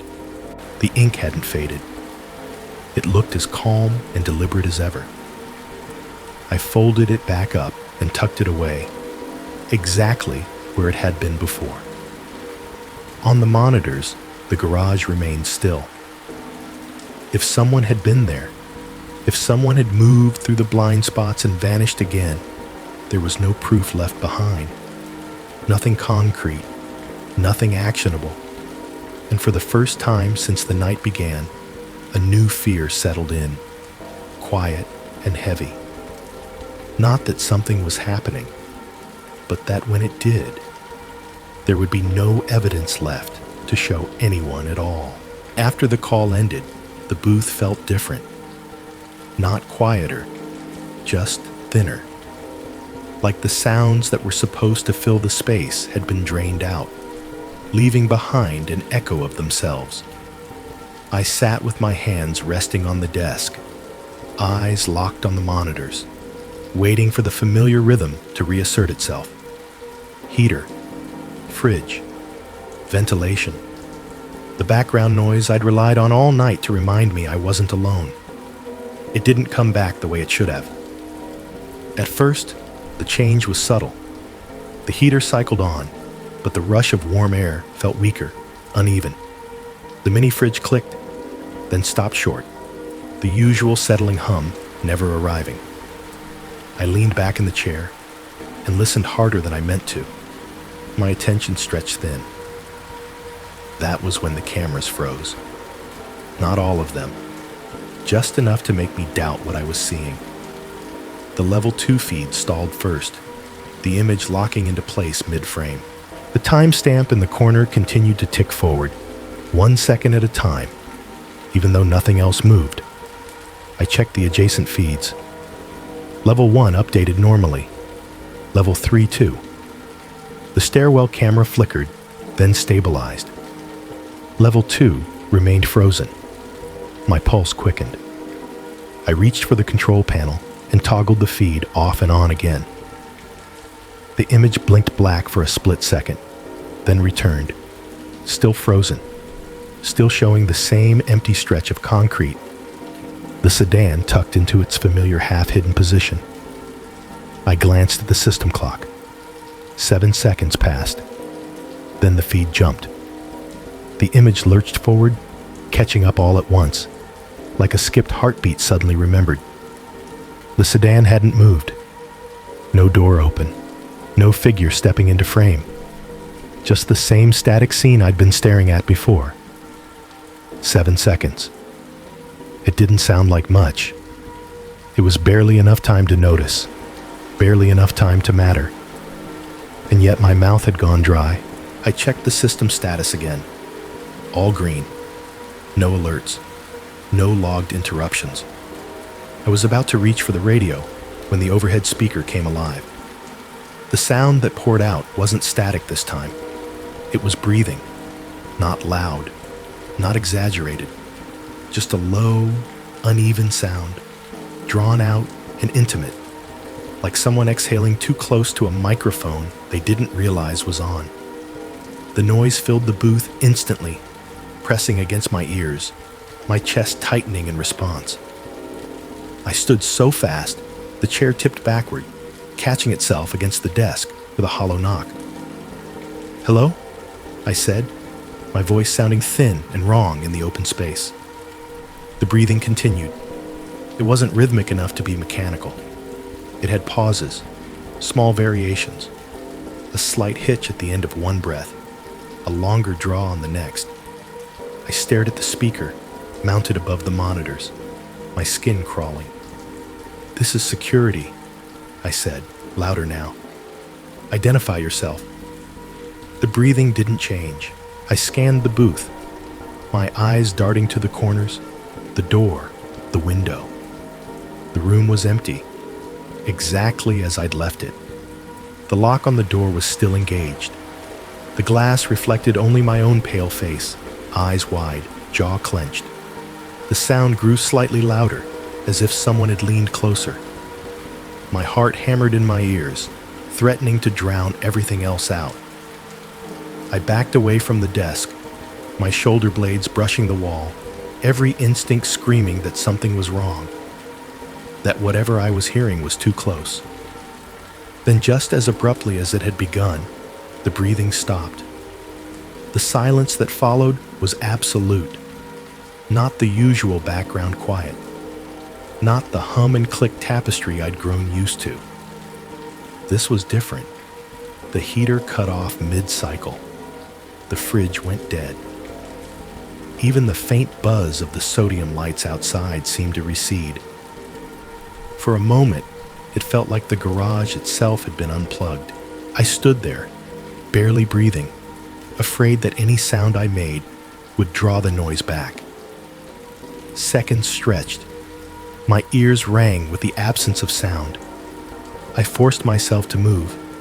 I checked the booth door again. Locked. I checked beneath the desk, my flashlight beam shaking slightly as it swept the narrow space. Nothing. No feet. No shadow. When I returned to the monitors, my reflection looked unfamiliar, like I was seeing myself through glass for the first time. The level 2 feed played normally now. No freeze. No delay. The sedan sat unchanged. I waited for the breathing to return. It didn't. What frightened me most wasn't the sound itself. It was how easily it had taken over the space, how completely it had erased everything else. As if silence had been the point all along. When my heart finally slowed enough to let me think, I went looking for proof. That was the plan anyway. I pulled the folded note from my pocket, meaning to photograph it, meaning to do the one thing Carl had asked for that I hadn't already failed to do. But when my fingers reached into the fabric lining, they closed on nothing. I frowned and checked again, slower this time. Jacket pocket, empty. The other side, empty. I set the flashlight down and turned the pockets inside out, the motion sharp and urgent. The note was gone. For a few seconds, my mind refused to accept it. I told myself I must have moved it, set it somewhere without realizing it. I scanned the desk, the floor, the narrow shelf beneath the window. Nothing. I dropped to one knee and checked under the chair, under the desk, my breath coming faster now. The paper wasn't anywhere it could reasonably be. It hadn't fallen. It hadn't been misplaced. It had vanished. I straightened slowly, my eyes lifting to the booth door. The lock hadn't been touched. The room still looked exactly the same. There was no sign anyone else had been inside. I turned back to the monitors, dread settling heavy in my gut. If the note was gone, maybe the cameras would still have what I needed. I rewound the footage to the moment the door had opened, the moment the figure had appeared, the 7 seconds of missing signal. I scrubbed backward, my finger pressing harder against the control with each attempt. Nothing. The footage jumped cleanly from one moment to the next, smooth and uninterrupted. No freeze, no delay. The sedan's door never opened. The figure never stood near the stairwell. The level 2 feed showed nothing but empty concrete and parked cars. I tried another angle, another camera, another timestamp. The system behaved perfectly. My stomach dropped. I opened the system logs, pulling up the back-end records that tracked every error, every hiccup, every dropped frame. I scrolled through the entries, my eyes racing over lines of data I'd only ever glanced at before. There were no gaps, no record of lost signal, no audio activation, no 7-second freeze. It was clean, too clean. I leaned back in the chair, my mind struggling to reconcile what I remembered with what the system was now telling me. The evidence hadn't degraded. It hadn't been corrupted. It had been removed. The realization settled in slowly, each piece clicking into place with sickening clarity. The blind spot, the delayed feeds, the note that spoke of familiarity, the breathing through the speaker that left no trace behind. Someone hadn't just been watching me. They'd been curating what remained. I checked the physical logbook next, flipping back through the pages with shaking hands. The entries from earlier in the night were still there, my handwriting neat and precise. But the lines I'd written about the sedan, the door, the visibility issue, they were gone. The pages weren't torn out. The ink hadn't been crossed out. It was as if I'd never written them at all. The space where those notes should have been was blank, the paper smooth beneath my fingers. I stared at it until my vision blurred. "It's like it never happened," I whispered, the words tasting wrong in my mouth. The booth felt hostile now, complicit, every surface suddenly suspect. I half expected the monitors to flicker, the speaker to breathe again, something, anything, to confirm that I hadn't imagined it all. Nothing happened. Outside, the garage sat in its yellow-lit stillness, indifferent and unchanged. Inside, I was left with a memory that no longer had a shadow to prove it existed. I understood then why whoever was doing this hadn't threatened me outright, why they hadn't rushed. Fear didn't come from what they showed me. It came from what they erased.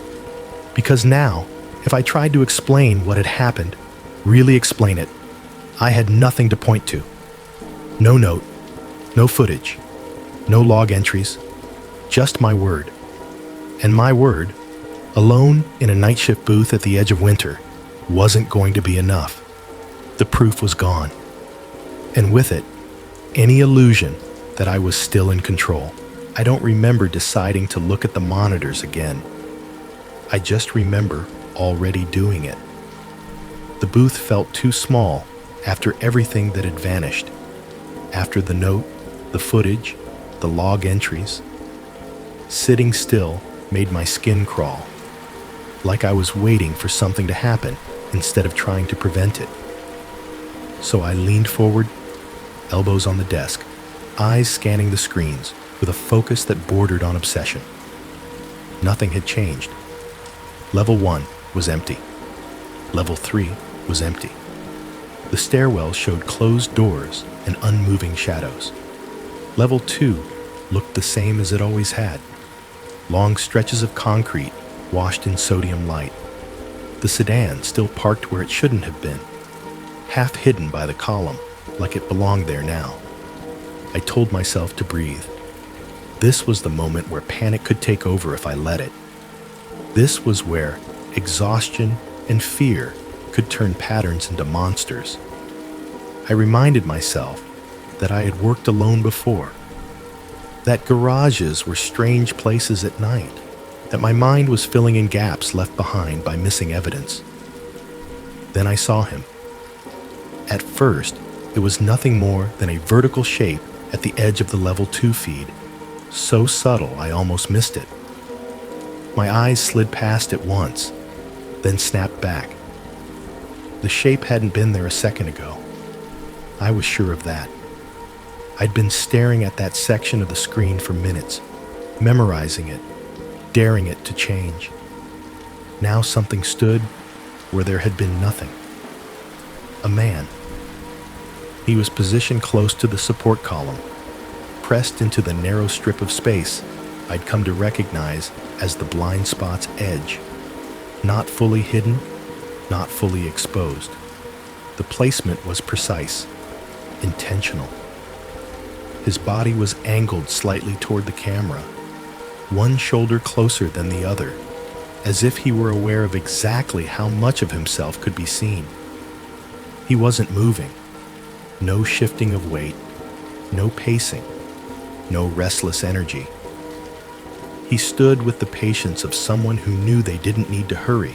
My heart began to pound, hard enough that I could feel it in my throat.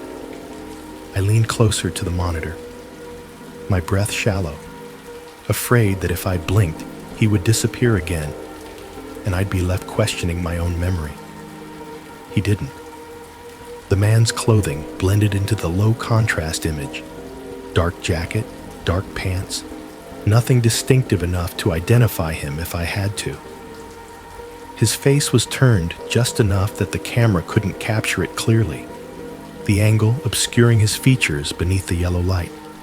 But I could see his head, his neck, the suggestion of his jawline. He looked solid, real. I checked the timestamp without taking my eyes off him. The seconds ticked forward normally. No freeze, no jump. My first instinct was to rewind, to confirm he hadn't simply walked into frame. But something stopped me. A cold certainty settled in my chest. If I rewound, he wouldn't be there.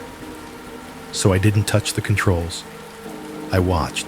The man remained perfectly still for several long seconds, and in that stillness, a terrible understanding crept in. He wasn't trying to avoid the camera anymore. He was using it.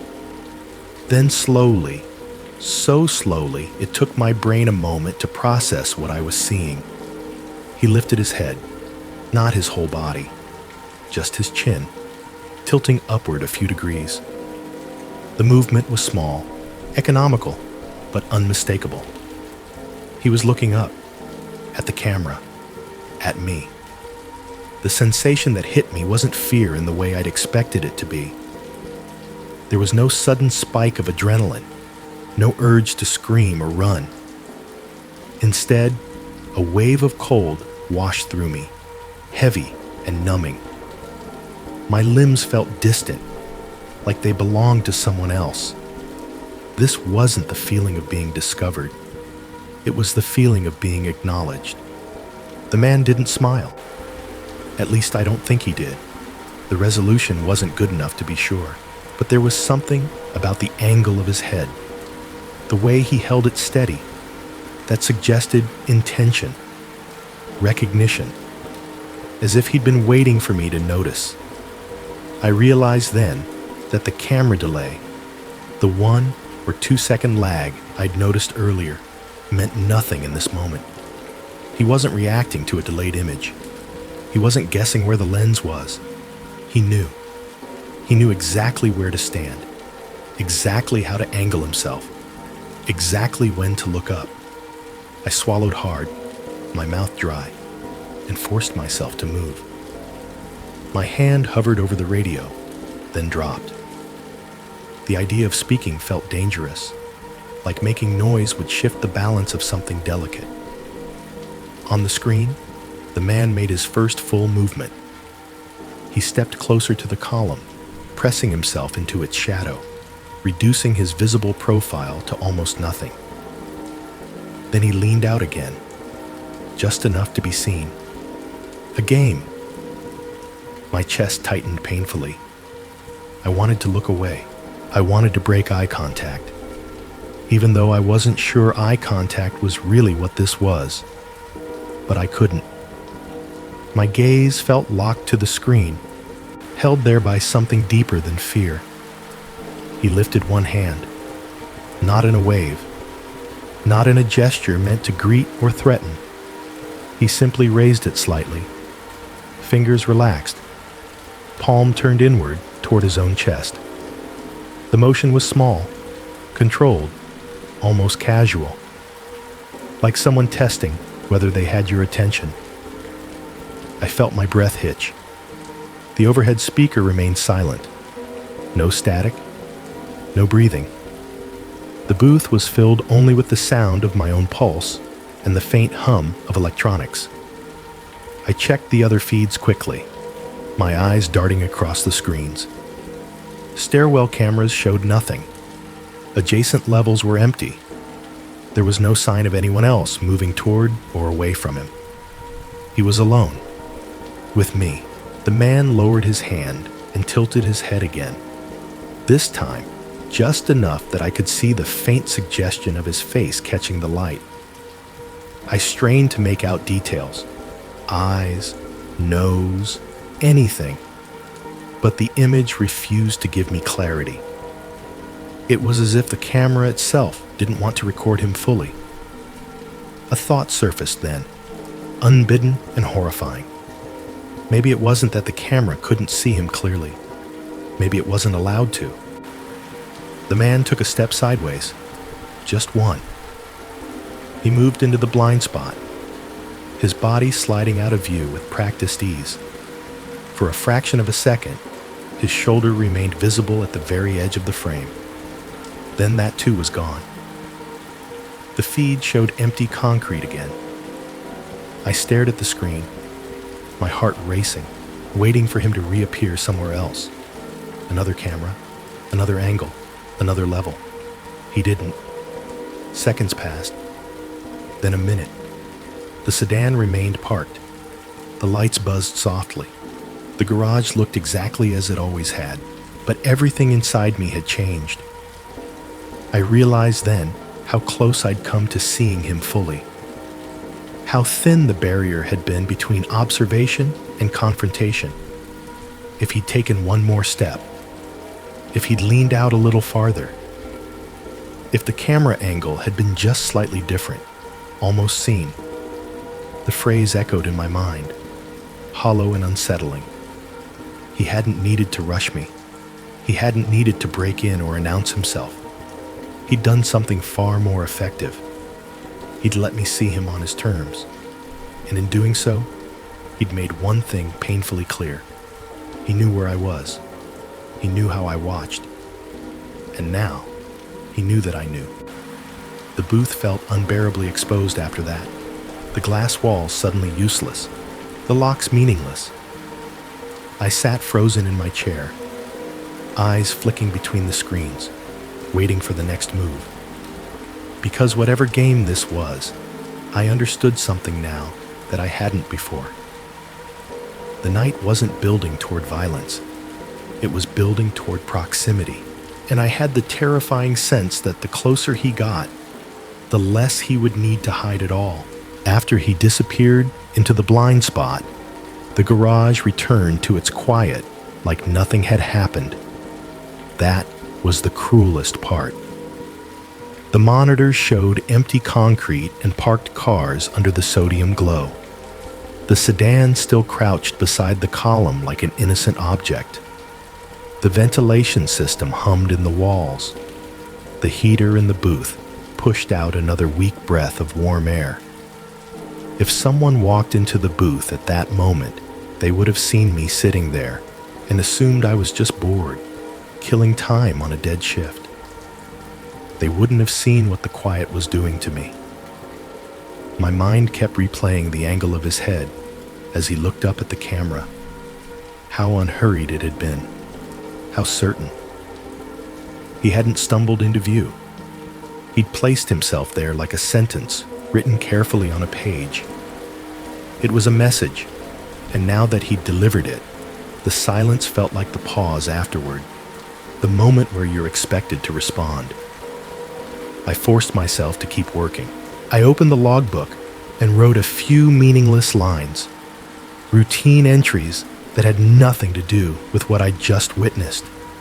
I told myself the act was grounding. I told myself it mattered. But the words looked foreign on the page, like a language I'd forgotten how to read. I kept glancing toward the booth window. The glass reflected the monitors behind me, turning my own face into a ghost layered over the garage outside. Every time my eyes caught the reflection, my stomach tightened. The booth was a box of glass and thin walls, a display case, a place designed to be seen into as much as it was designed to see out. That thought sat with me, sour and persistent. Minutes passed, then more. I checked the monitors on schedule, every 20 minutes, like always, because routine was the only thing I had left. But my attention wasn't on the feeds anymore. It was on the spaces between feeds, the places the cameras didn't cover, the thin wedges where someone could stand and become part of the structure. Around 3:40 a.m., the overhead speaker clicked softly, as if it might come alive again.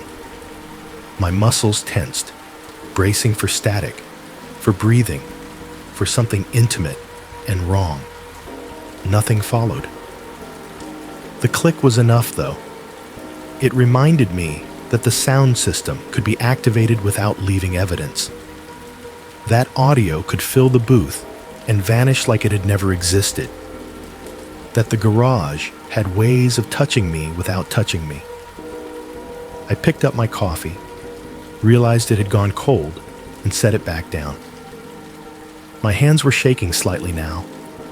Not violently, just enough to make me aware of my own body in a way I didn't like. I had the sensation of being watched from multiple directions at once, even though every camera feed showed nothing. Then came the knock. 3 taps against the booth window.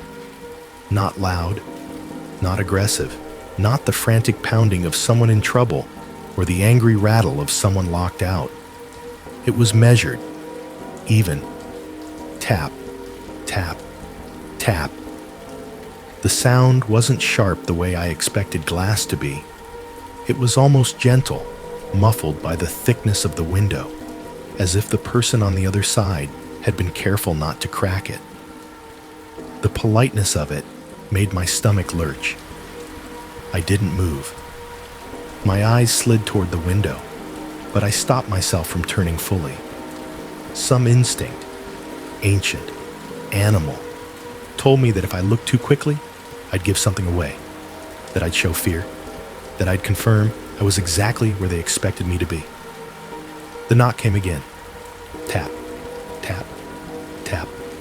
Same rhythm, same restraint. The sound was so controlled it felt rehearsed. I stayed frozen, staring at the monitors, pretending I hadn't heard it. My heart hammered hard enough that I thought it might become audible through the glass, like the person outside could hear it and smile. Tap, tap, tap. I forced myself to inhale slowly through my nose. The air felt cold in my throat despite the heater. I kept my face neutral, my posture rigid, as if I were simply watching the feeds and nothing else. As if this were a normal night. As if a stranger wasn't standing inches away from me, separated only by glass. The worst part was that the booth window didn't give me a perfect view of the level outside. It faced the main lane, but the angle left sections obscured by columns, by the curve of the ramp, by shadow. Whoever was tapping could be just out of my direct line of sight, close enough to touch the glass, hidden enough to avoid being seen immediately. A choice. They were giving me a choice. Look up, confirm, engage, or stay still and pretend this wasn't happening. I refused to look. Another 3 taps followed, slightly slower this time, as if the person on the other side had adjusted to my silence. The politeness of it became unbearable, like a smile held too long. I reached for the radio, my fingers trembling. I didn't press the call button. I simply held it, as if contact with another device could anchor me. Tap, tap, tap. I swallowed hard, my mouth dry. My eyes flicked to the level 2 wide shot on the monitor. Empty. The sedan sat motionless by the column. No figure visible near it. No movement in the lane outside the booth. Nothing that explained the sound. It hit me then, sharp and nauseating. The person tapping didn't need to be visible to the cameras. They were close enough to know what angles I relied on. Close enough to stand in a dead zone.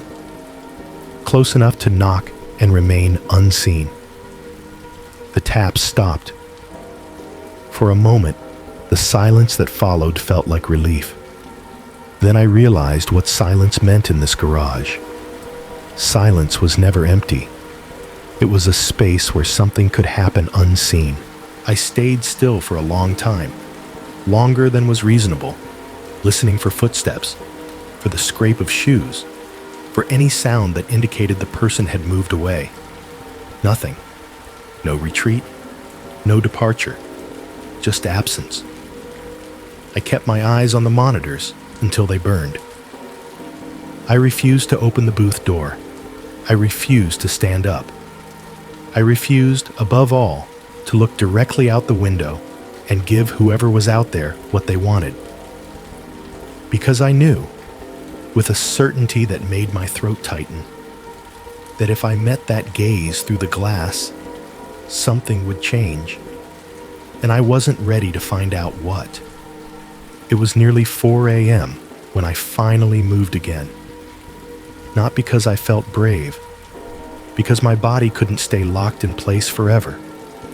My legs ached. My shoulders cramped. My hands had gone numb from gripping the radio too tightly. The booth smelled like cold coffee and stale air, and the warmth from the heater felt thin and useless. I forced myself to sit back down properly and focus on something tangible.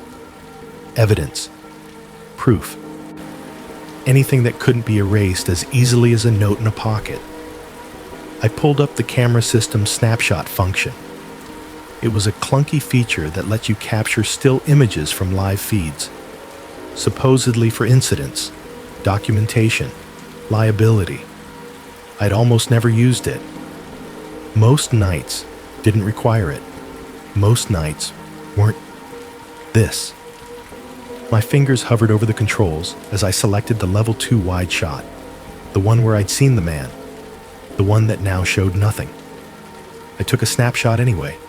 A small icon flashed on screen. The system saved the image with a timestamp. It's 3.58. 12. File created. For a brief second, relief flickered in me. Even if the video didn't save, even if logs vanished, maybe a still image would remain. Maybe I could build a trail out of fragments. I clicked into the snapshot folder to view it. The file opened slowly, loading line by line like an old photograph developing.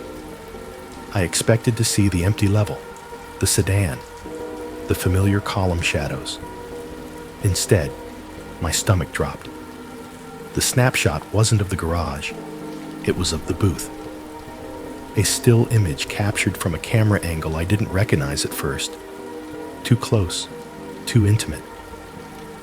The view was from behind my chair, slightly elevated, looking down at me as I sat at the desk.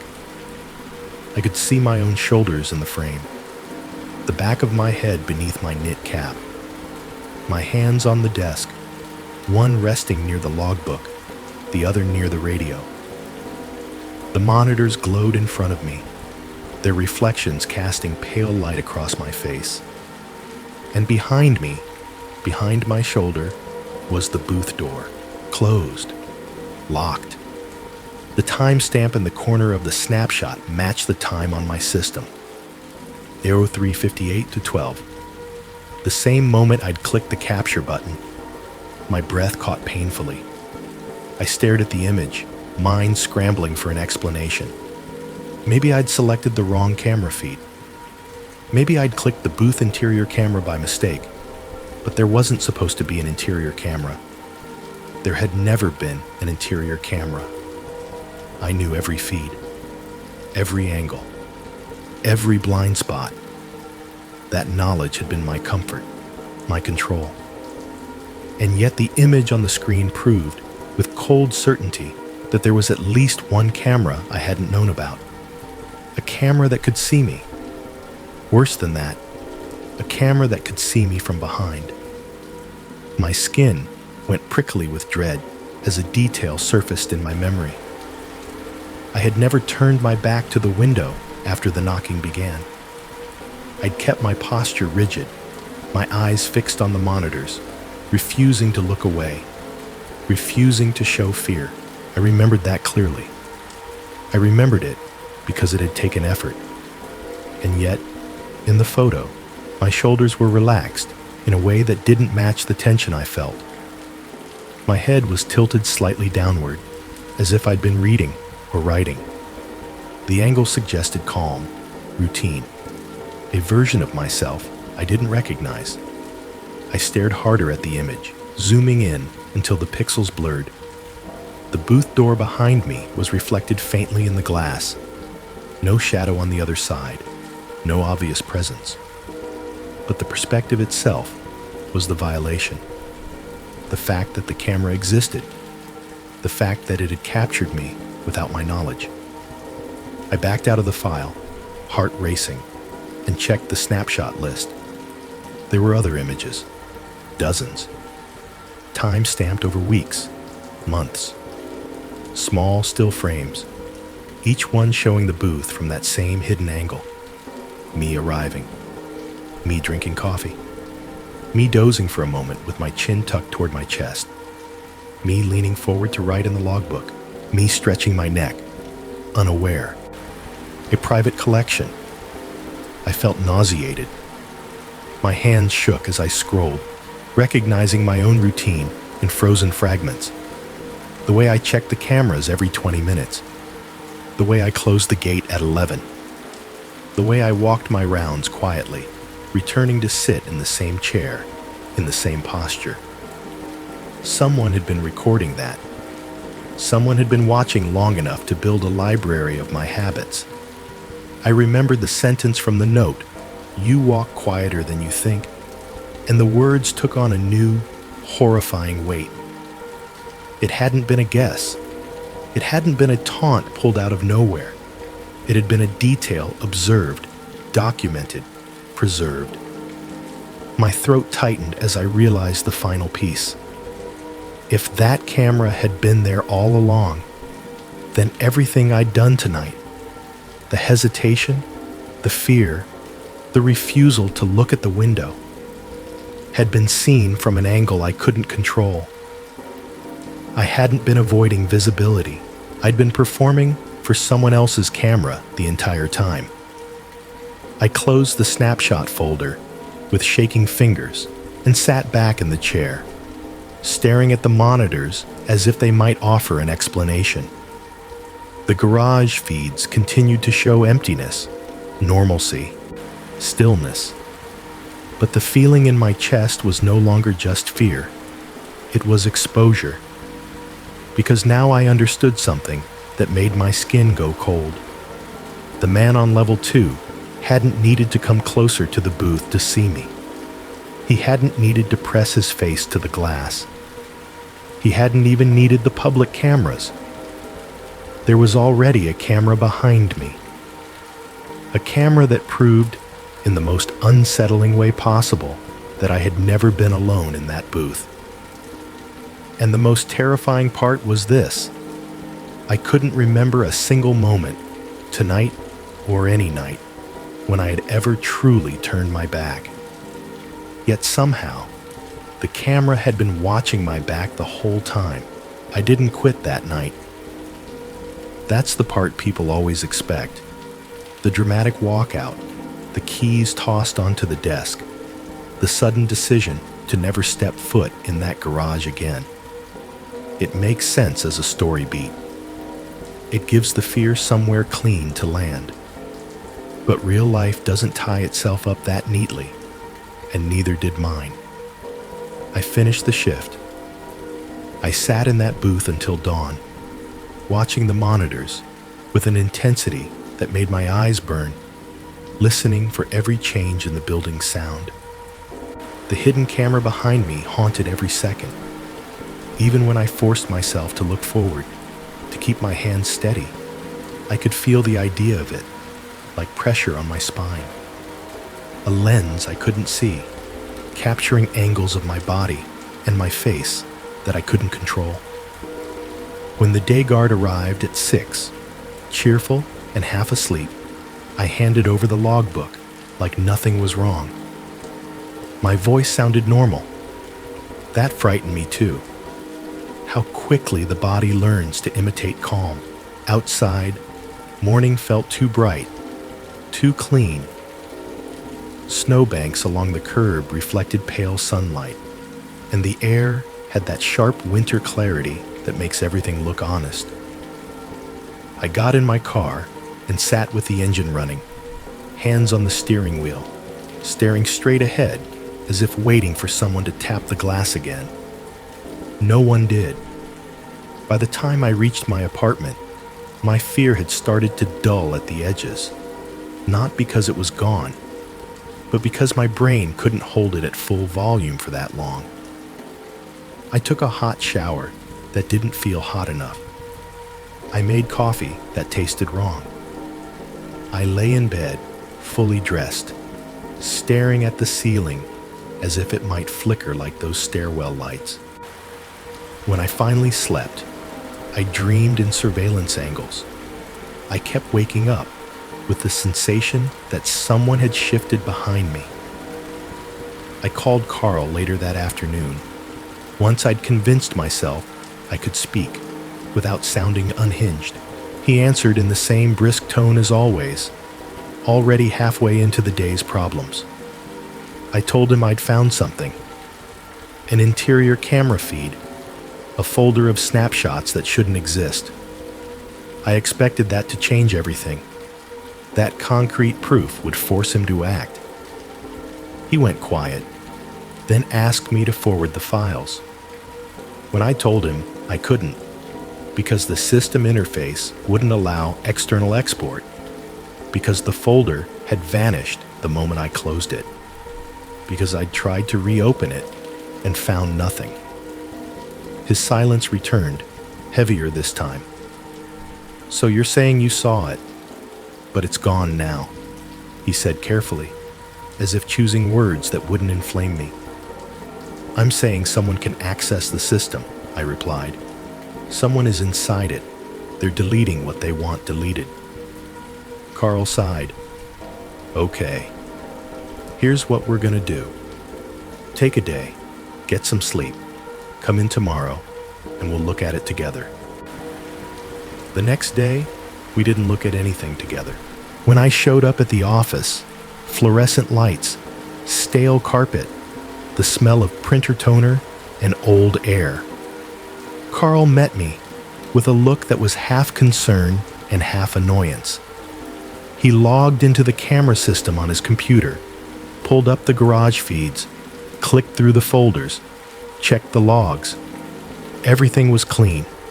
Everything was normal. There were no snapshots, no hidden camera angles, no unusual audio events. The sedan wasn't there anymore. The entry logs showed no anomalies. Carl looked at me like he wanted to help, but didn't know how. Maybe, he said slowly, you opened the wrong folder. Maybe it was an old test feature. These systems are messy. I stared at him. I know what I saw.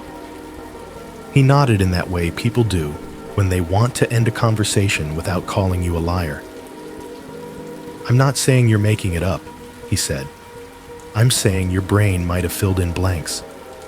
Stress does that. Stress, fatigue, night shift, winter. He had an explanation for everything that didn't require action. I left the office with my jaw clenched so tightly it hurt. In the parking lot, my hands shook as I unlocked my car. I sat behind the wheel and realized I was sweating despite the cold. The truth was simple. Even if Carl believed me, it wouldn't matter. The company wouldn't rebuild their system because one guard felt watched. They wouldn't call police over footage that didn't exist. They would offer me a different schedule, a different site, a few days off, maybe a wellness pamphlet. They would never say the thing that needed to be said. So I made the decision quietly, like everything else in my life had been lately. I quit the following week. I did it politely. 2 weeks' notice. A short resignation letter that said nothing about cameras or notes or breathing through the speaker system. I told Carl I needed something with normal hours. I told him I wanted my evenings back. He nodded, like this was the most reasonable thing in the world, like he'd expected it. My last shift was uneventful. That should have comforted me. It didn't. It felt staged, like whoever had been playing with me had stepped back behind the curtain, letting the final act end without applause. When I handed in my keys and badge, I felt lighter for exactly 12 hours. Then the rest of my life rushed back in to fill the space. I tried to return to normal. That was my first instinct. To smooth everything over, to file it away as a strange chapter, to tell myself that leaving the garage meant leaving the fear inside it. I went back to grocery stores with bright overhead lights. I met friends for lunch. I paid my bills, answered emails, watched TV with the volume too high so I wouldn't hear the building settling at night. For a while, it worked. The human mind is good at self-defense. It numbs what it can't process. It builds routines around damage. Within a week, I was sleeping through the night again, mostly. Within 2, I could walk past a parking garage without staring at every camera dome. Within 3, I even laughed at myself once for being jumpy when an automatic door hissed open behind me. I told myself it was over. I told myself it had been a bad stretch of nights and an overactive imagination fed by isolation and winter gloom. I told myself the garage was just a building, and buildings don't follow you. Sometimes I said those things out loud just to hear them sound true. And for a while, they almost did. But normal life has its own noises. The low hum of a refrigerator in a quiet kitchen. The faint whir of an HVAC unit kicking on at midnight. The soft click of a phone camera focusing when you least expect it. And every time I heard something like that, something small and familiar, I felt the same cold thought brush past me like a draft through a crack in the wall. Leaving the job didn't prove there had never been a camera behind me. It only proved I'd stopped looking for it. And the deeper unease, the one I couldn't explain to anyone without sounding paranoid, was this. If someone had collected months of my routine in that booth, if they'd learned my habits so intimately, they could comment on the way I walked. Then quitting didn't remove the pattern. It just changed the location. The garage had returned to normal for everyone else. For me, normal was something I had to actively perform. And I couldn't shake the feeling that somewhere, somehow, someone was still watching to see whether I'd keep performing it. The garage didn't follow me home. That's what I told myself, at least. What followed me were smaller things, details so ordinary they barely registered at first, slipping into my days the way dust settles on furniture. They didn't announce themselves as fear. They disguised themselves as habits, as preferences, as minor adjustments anyone might make after a stressful job. The first thing I noticed was sound. My apartment had always been quiet in a predictable way. The refrigerator hummed softly from the kitchen, cycling on and off like a steady breath. The heating system clicked and pushed warm air through the vents in uneven bursts during winter nights. Pipes knocked faintly in the walls when the temperature shifted too quickly. I'd lived there long enough to know the rhythm of all of it. Those sounds used to fade into the background, absorbed by routine. Now, they stood out. The first time the air conditioner kicked on unexpectedly, I flinched hard enough to spill coffee down my wrist. The sudden rush of air, the low mechanical growl, was too close to the memory of the booth heater sputtering to life behind me.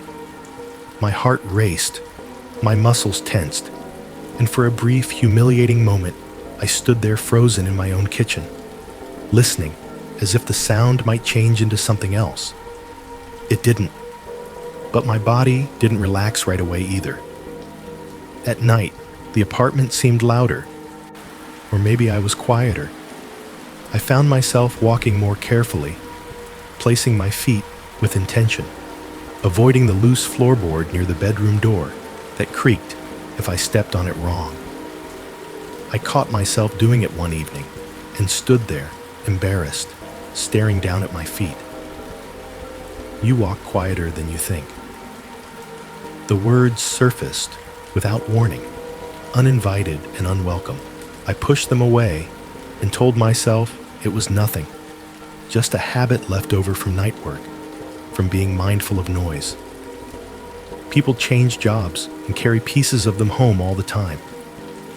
Still, I started sleeping with the TV on, the low murmur of voices acting as a buffer against the silence.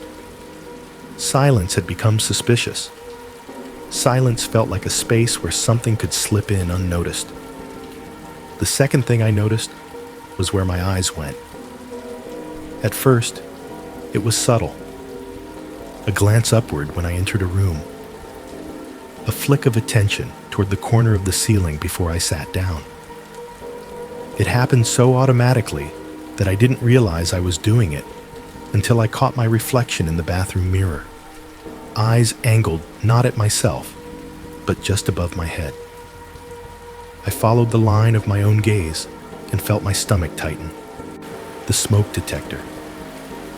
I knew, rationally, that it wasn't a camera. I'd installed it myself. I knew where the lens of my phone was. I knew where the cameras in public places were supposed to be. I wasn't delusional. I wasn't seeing hidden devices everywhere. But knowing something, and feeling something are not the same. I started choosing seats in restaurants based on what I could see behind me. I preferred booths against walls, chairs with solid backing. I avoided sitting with my back to open spaces. When friends asked why I always took the same spot, I laughed it off and said I liked corners. Said they made me feel grounded. That wasn't a lie. It just wasn't the whole truth. At home, I rearranged furniture without consciously deciding to. The couch shifted so it faced the doorway instead of the window. The desk moved away from the wall so I wasn't sitting with my back to the room. Each change felt practical in the moment. Only later did I realize they all shared a common goal: visibility. I wanted to see everything. What unsettled me most was how quickly these changes stopped feeling strange. Within weeks, they were just how I lived, just how my body navigated space. I stopped questioning it because questioning it meant acknowledging where it had come from. The third thing, the one I resisted the longest, was cameras. I didn't swear them off completely. That would have been impossible. Cameras were everywhere: traffic lights, ATMs, apartment buildings, grocery stores. They were part of the modern world, a background feature you learn to ignore. I just avoided them. I took routes through parking lots that didn't pass directly under mounted domes. I chose self-checkout lanes that didn't have the obvious overhead units. When my building installed a new security camera in the lobby, I started using the side entrance instead, telling myself it was closer to my apartment anyway. Once, a friend jokingly lifted their phone and pointed it at me, pretending to film. "Say hi," they laughed. The sound of the phone camera focusing, the soft click, barely audible, made my stomach drop. I forced a smile that felt stiff on my face and asked them not to do that. My tone was sharper than I meant it to be. The laughter faded, replaced by a confused apology. I felt ridiculous afterward, paranoid, overly sensitive. And yet, later that night, lying in bed, with the TV murmuring quietly, I replayed the sound of that focus click in my head and felt the same creeping unease I'd felt in the booth when I'd realized there was a camera behind me. The worst part was that nothing else happened. No messages, no notes, no figures standing just at the edge of my vision. Life moved forward in small, ordinary increments. Work, groceries, laundry, phone calls with my parents, where I edited my words carefully, skipping over the parts that would make them worry. From the outside, I was fine. That normalcy should have been reassuring. Instead, it became its own source of discomfort because it made me question my reactions, made me wonder if I'd imagined more than I wanted to admit, made me doubt the weight I still carried in my chest. But doubt didn't erase the habits. I still startled when the HVAC system kicked on unexpectedly. I still checked corners without thinking. I still avoided standing directly in front of cameras when I could. And sometimes, usually late at night, when the apartment was quiet and the TV volume dipped during commercials, I'd catch myself holding completely still, listening past the familiar household noises, waiting to see if anything else would make itself known. Nothing ever did. But the absence didn't feel like peace. It felt like restraint, like something choosing not to cross a line yet. I tried to tell myself that leaving the garage meant leaving whatever had happened there behind, that environments shape behavior, and once the environment changes, the behavior eventually fades. Maybe that was true. Or maybe the problem wasn't the garage at all. Maybe the real damage wasn't what I'd seen. but what I'd learned to notice afterward. Because once you become aware of how easily sound can disappear, how quietly someone can move, how many angles exist beyond your field of view, you don't ever go back to the version of yourself who didn't think about those things. You just learn to live around them. And sometimes, when the air conditioner kicks on in the middle of the night and the room fills with that low, mechanical breath, I still have the same thought I had in the booth, staring at empty screens. If something were watching me now, how would I know the difference? The email arrived on a Tuesday afternoon. Nothing about it stood out at first. No alert sound I didn't recognize. No sudden sense of dread before I opened my inbox. It slipped in among work messages and delivery confirmations, ordinary enough that I almost deleted it without looking. There was no subject line. That was the first thing that made me pause. The sender's address was a string of letters and numbers that didn't mean anything to me, hosted on a generic domain I'd seen 100 times before. Not suspicious on its own, just impersonal, empty, like a placeholder. I hovered over it for a second, then clicked. The body of the email was blank. No greeting, no message, no explanation, just a single attachment. My chest tightened in a way I hadn't felt in weeks. Not the sharp panic of that night in the booth, but something colder, heavier, recognition. I stared at the attachment icon, my cursor resting just beside it, and became suddenly aware of how quiet my apartment was. The refrigerator had just cycled off. The TV was paused. Even the traffic outside seemed distant, muffled by winter air. I told myself not to open it. I told myself there were 1,000 harmless explanations. Spam, a misfire, someone attaching the wrong file to the wrong address. I told myself curiosity was a bad habit I needed to break. Then I opened it anyway. The image took a second to load, resolving itself line by line like the snapshots from the garage system had. As the picture sharpened, my breath caught painfully in my throat. It was my living room.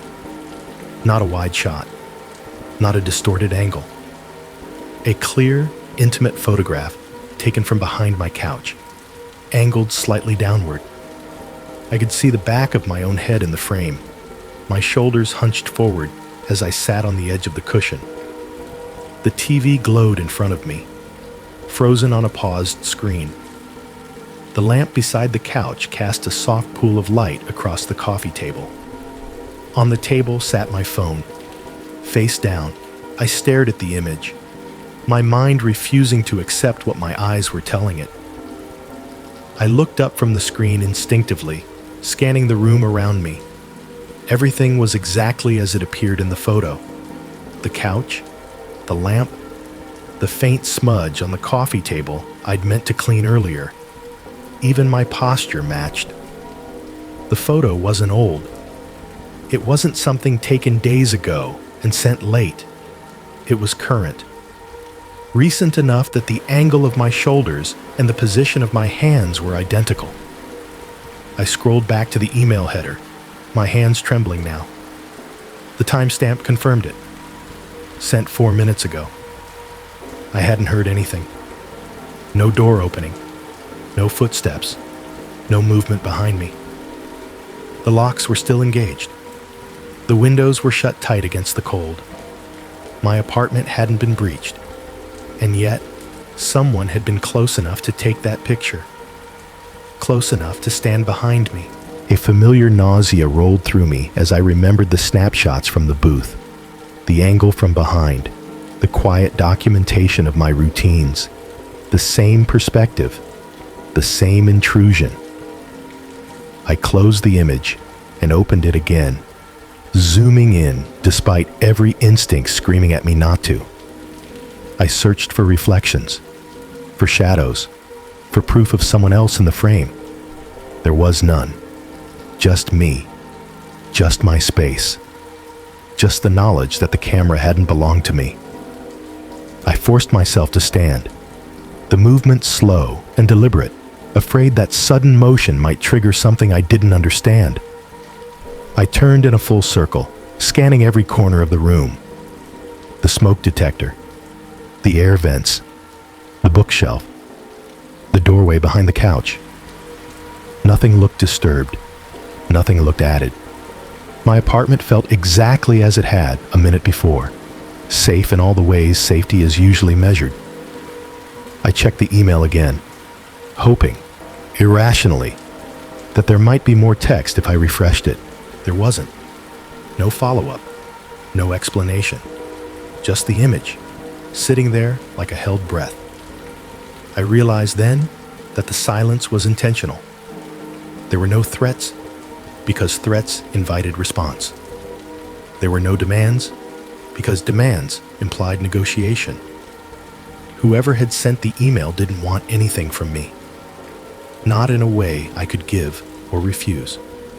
They wanted me to know. Know that the distance I'd put between myself and the garage meant nothing. Know that changing jobs, rearranging furniture, avoiding cameras hadn't ended the pattern. It had only confirmed it. I shut my laptop slowly and stood there in the middle of the room, my arms wrapped around myself without realizing it.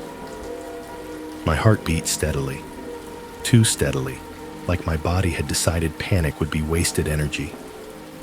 I didn't call the police. I didn't tell anyone. What would I say? That I'd received a photo of myself in my own apartment, that someone might be watching me. I imagined the questions, the looks, the careful tone people used when they didn't want to say the word paranoid out loud. And besides, there was no sign of forced entry, no fingerprints, no second image, no message to analyze, just proof. I powered off my phone and left it on the table, face down like it was in the photo. The act felt symbolic, though I wasn't sure of what. Control, maybe, or denial. That night, I didn't turn the TV on for background noise. I sat in the dark instead, listening to the apartment breathe, the soft click of pipes, the faint whisper of air through vents, the distant hum of the city beyond the walls. I paid attention to every sound, cataloging them the way I used to catalog camera feeds. Nothing unusual happened. No knocks, no messages, no new images. But the damage had already been done, because the email had confirmed something I'd been trying not to think about since I quit the job. The garage had never been the point. The cameras hadn't been limited to that building. Someone hadn't just learned my routine there. They had learned me. And now, wherever I went, whatever space I claimed as private, I would always carry the same question with me, the one that had followed me out of the booth and into my so-called normal life. If I hadn't noticed the camera before, what made me think I would notice it now? I didn't open the email again that night. I knew better than to stare at it, to let my eyes trace every familiar object in the photo until the image burned itself into my memory. I shut my laptop and left it closed on the kitchen counter, like putting distance between myself and something dangerous might make it less real. For the rest of the evening, I moved carefully through the apartment, turning lights off one by one, checking locks twice instead of once, listening to the building settle around me.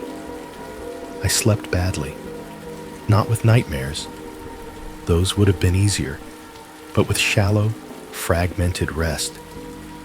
Every time I drifted off, I woke again convinced I'd heard something. The whisper of fabric, the faint click of plastic, a sound too soft to identify.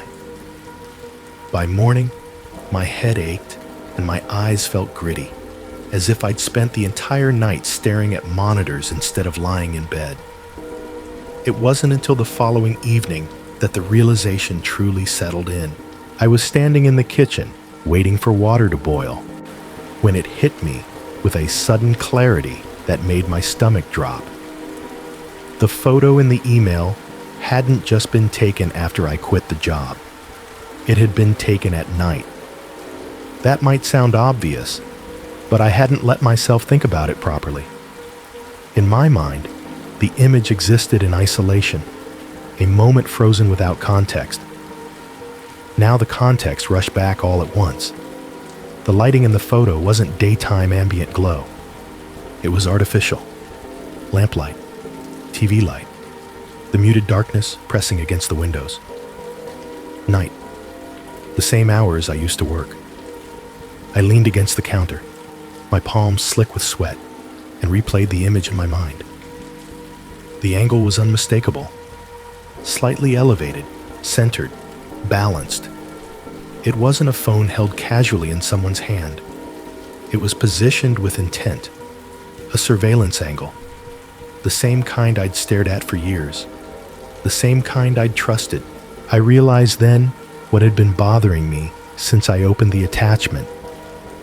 It wasn't just that someone had taken a photo of me in my apartment. It was that the photo felt routine, unemotional, like part of a series rather than a dramatic escalation, not a message, a check-in. I finished cooking without tasting anything and sat at the small table by the window, staring out at the dark street below. Cars passed occasionally, their headlights smearing across the glass. Somewhere across the way, a television flickered blue in another apartment. People lived their lives behind lit windows, unaware of how fragile that sense of separation really was. I thought about the garage then, not the fear, not the man by the column, but the structure of the place. The way nights were divided into blocks of time. The way I'd learned to measure hours by routine instead of clocks. Camera checks, log entries, rounds, shifts. The words settled into my chest with an unpleasant weight. The photo hadn't been taken randomly. It hadn't been sent impulsively. It had been taken during a specific window of time, one that mirrored my old schedule almost perfectly. I checked the timestamp again, my fingers cold as I opened the laptop, despite my reluctance. 02:47 a.m. My old shift. A laugh escaped me then, short, humorless, gone almost as soon as it appeared. Of course it was. Of course, whoever had sent the photo hadn't chosen a random moment. They had chosen that moment. Because that was when I used to be available, when I used to be watching. The thought made my skin crawl. I closed the laptop again and sat there in the dim kitchen, letting the realization take shape without fighting it. Whoever this was, whoever had learned my habits so well they could comment on how quietly I walked, hadn't stopped when I quit. They hadn't needed to. They had simply transferred the routine.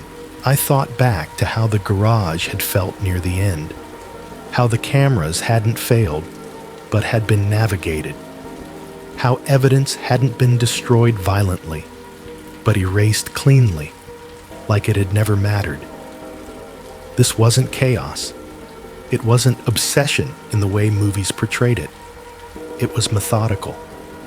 Someone who liked systems, who liked coverage, who liked knowing exactly where they stood in relation to someone else, someone who understood shifts. I stood and walked slowly through the apartment, turning off lights until only the soft glow from the street lamps outside remained. I paused in the living room, standing in the same spot I'd been standing in the photo, trying to see the room from the perspective behind the couch. I didn't see a camera. That didn't comfort me. I checked the clock on the microwave as I passed the kitchen again. 02:58 a.m., still within the window. A strange calm settled over me then. Not peace, but resignation. The kind that comes when you stop looking for a way out and start understanding the rules instead. The garage hadn't been a single location. It had been a training ground, a place where I'd learned to observe without being seen, to trust certain angles, to believe some spaces were safe simply because they felt familiar. I'd assumed leaving meant clocking out.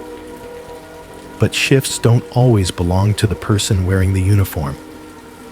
I sat back down at the table and waited until the clock rolled over to 3 odd a.m., the exact midpoint of my old rounds. Nothing happened.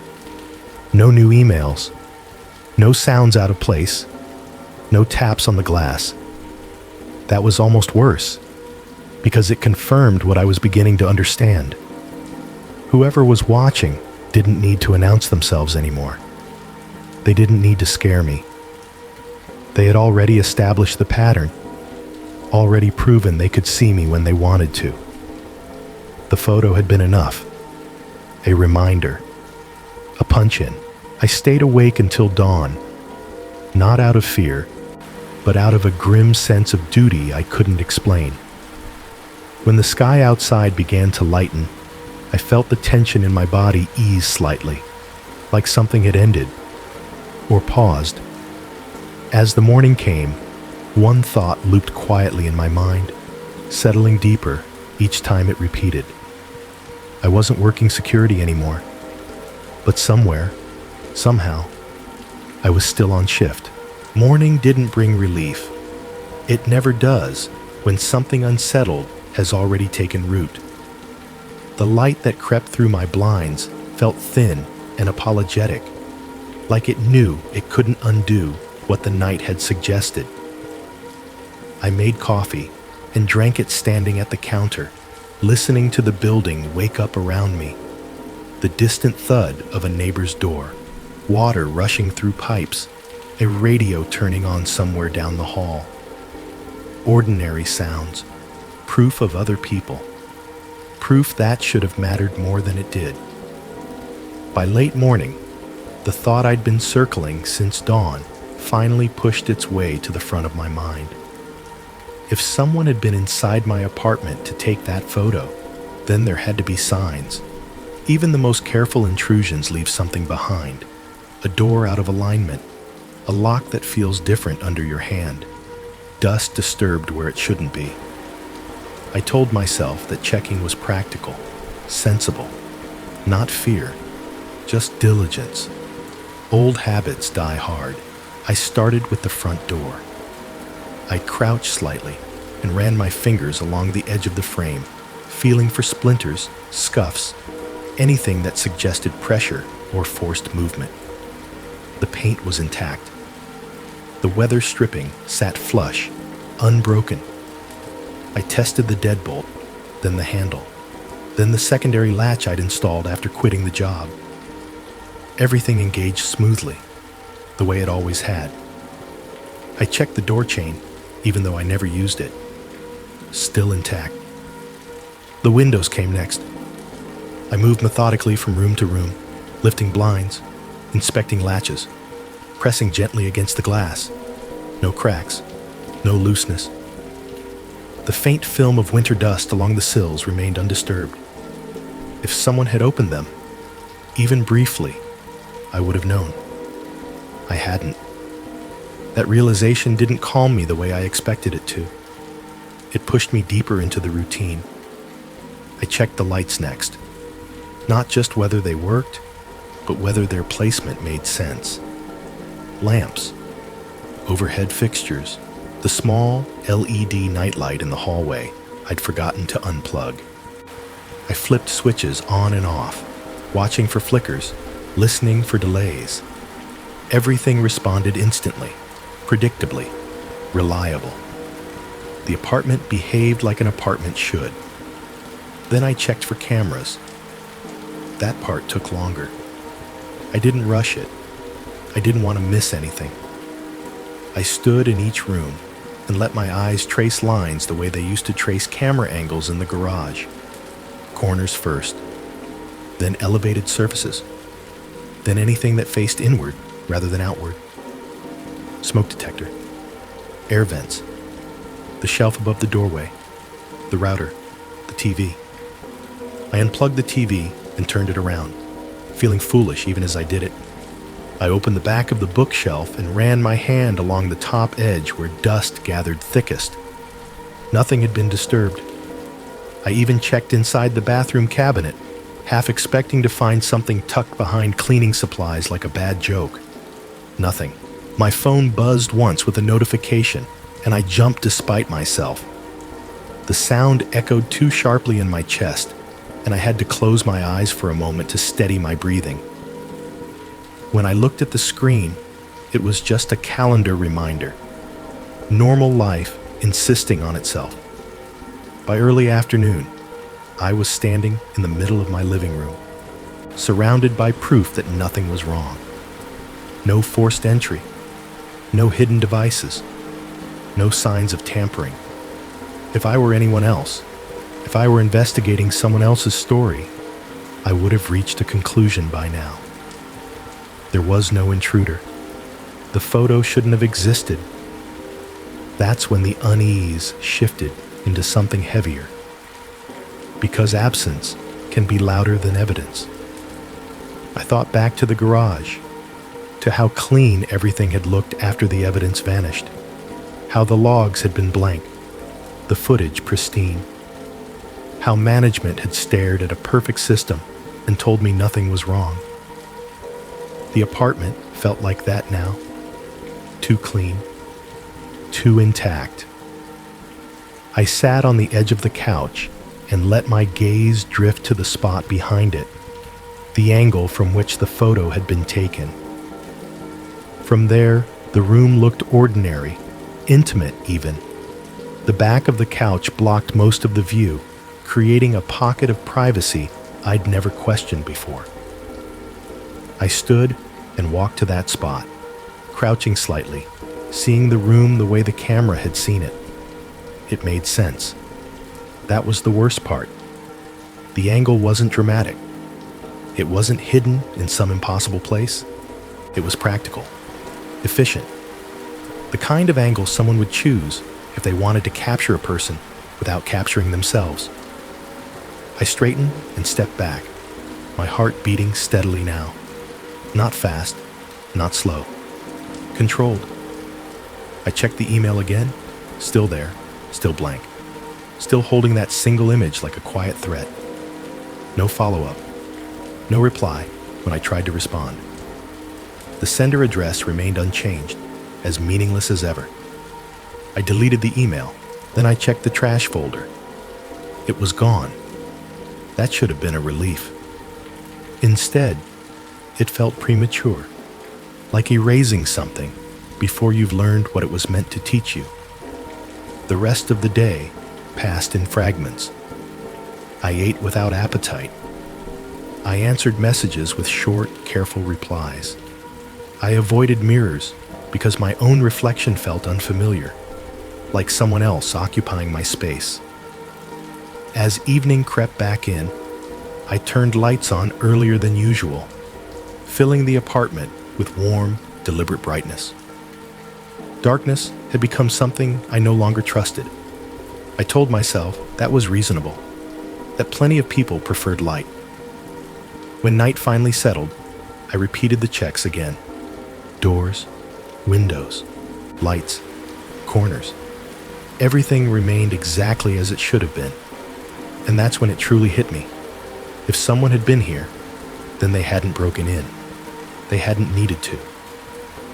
The thought slid into place quietly, without drama. And once it did, it refused to leave. I sat in my living room with all the lights on, listening to the familiar sounds of the apartment, the HVAC cycling, the refrigerator's low hum, the distant noise of traffic. Sounds that once meant safety. Now they meant cover.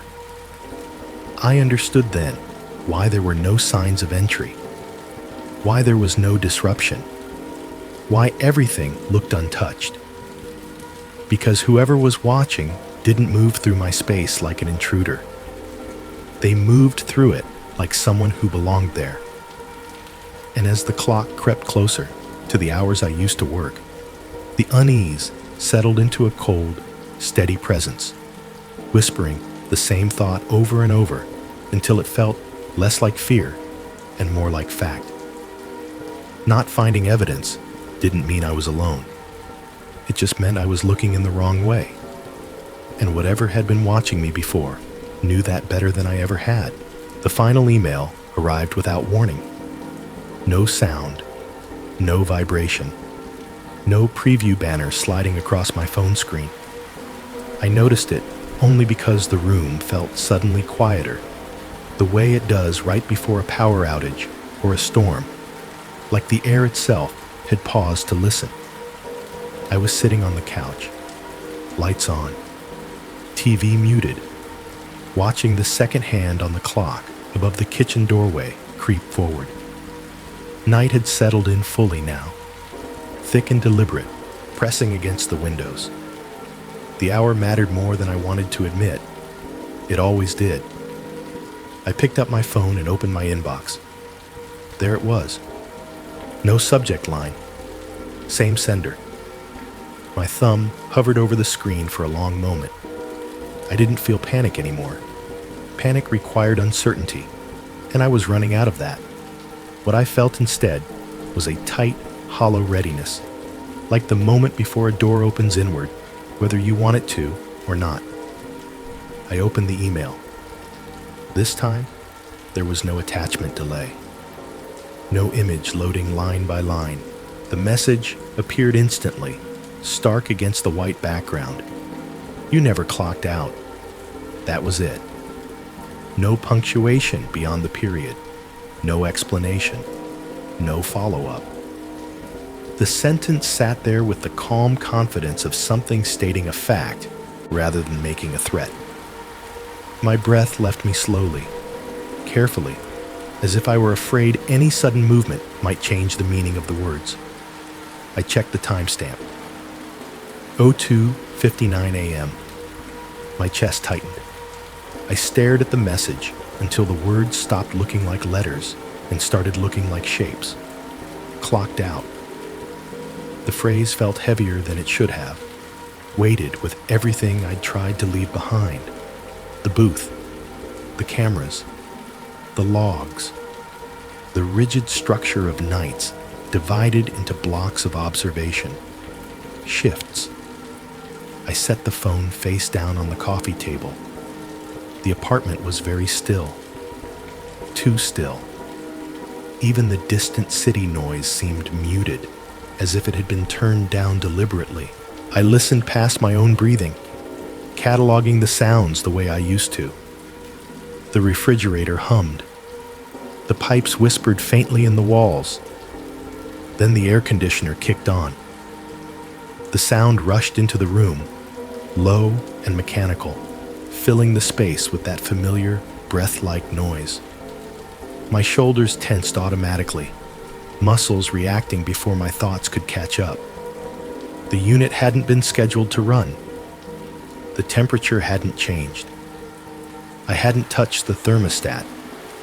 The lights flickered once, just a soft dip, barely noticeable, like the building had blinked. I stood slowly, every nerve awake now, and turned toward the hallway. Another flicker. Then the living room lights went out completely.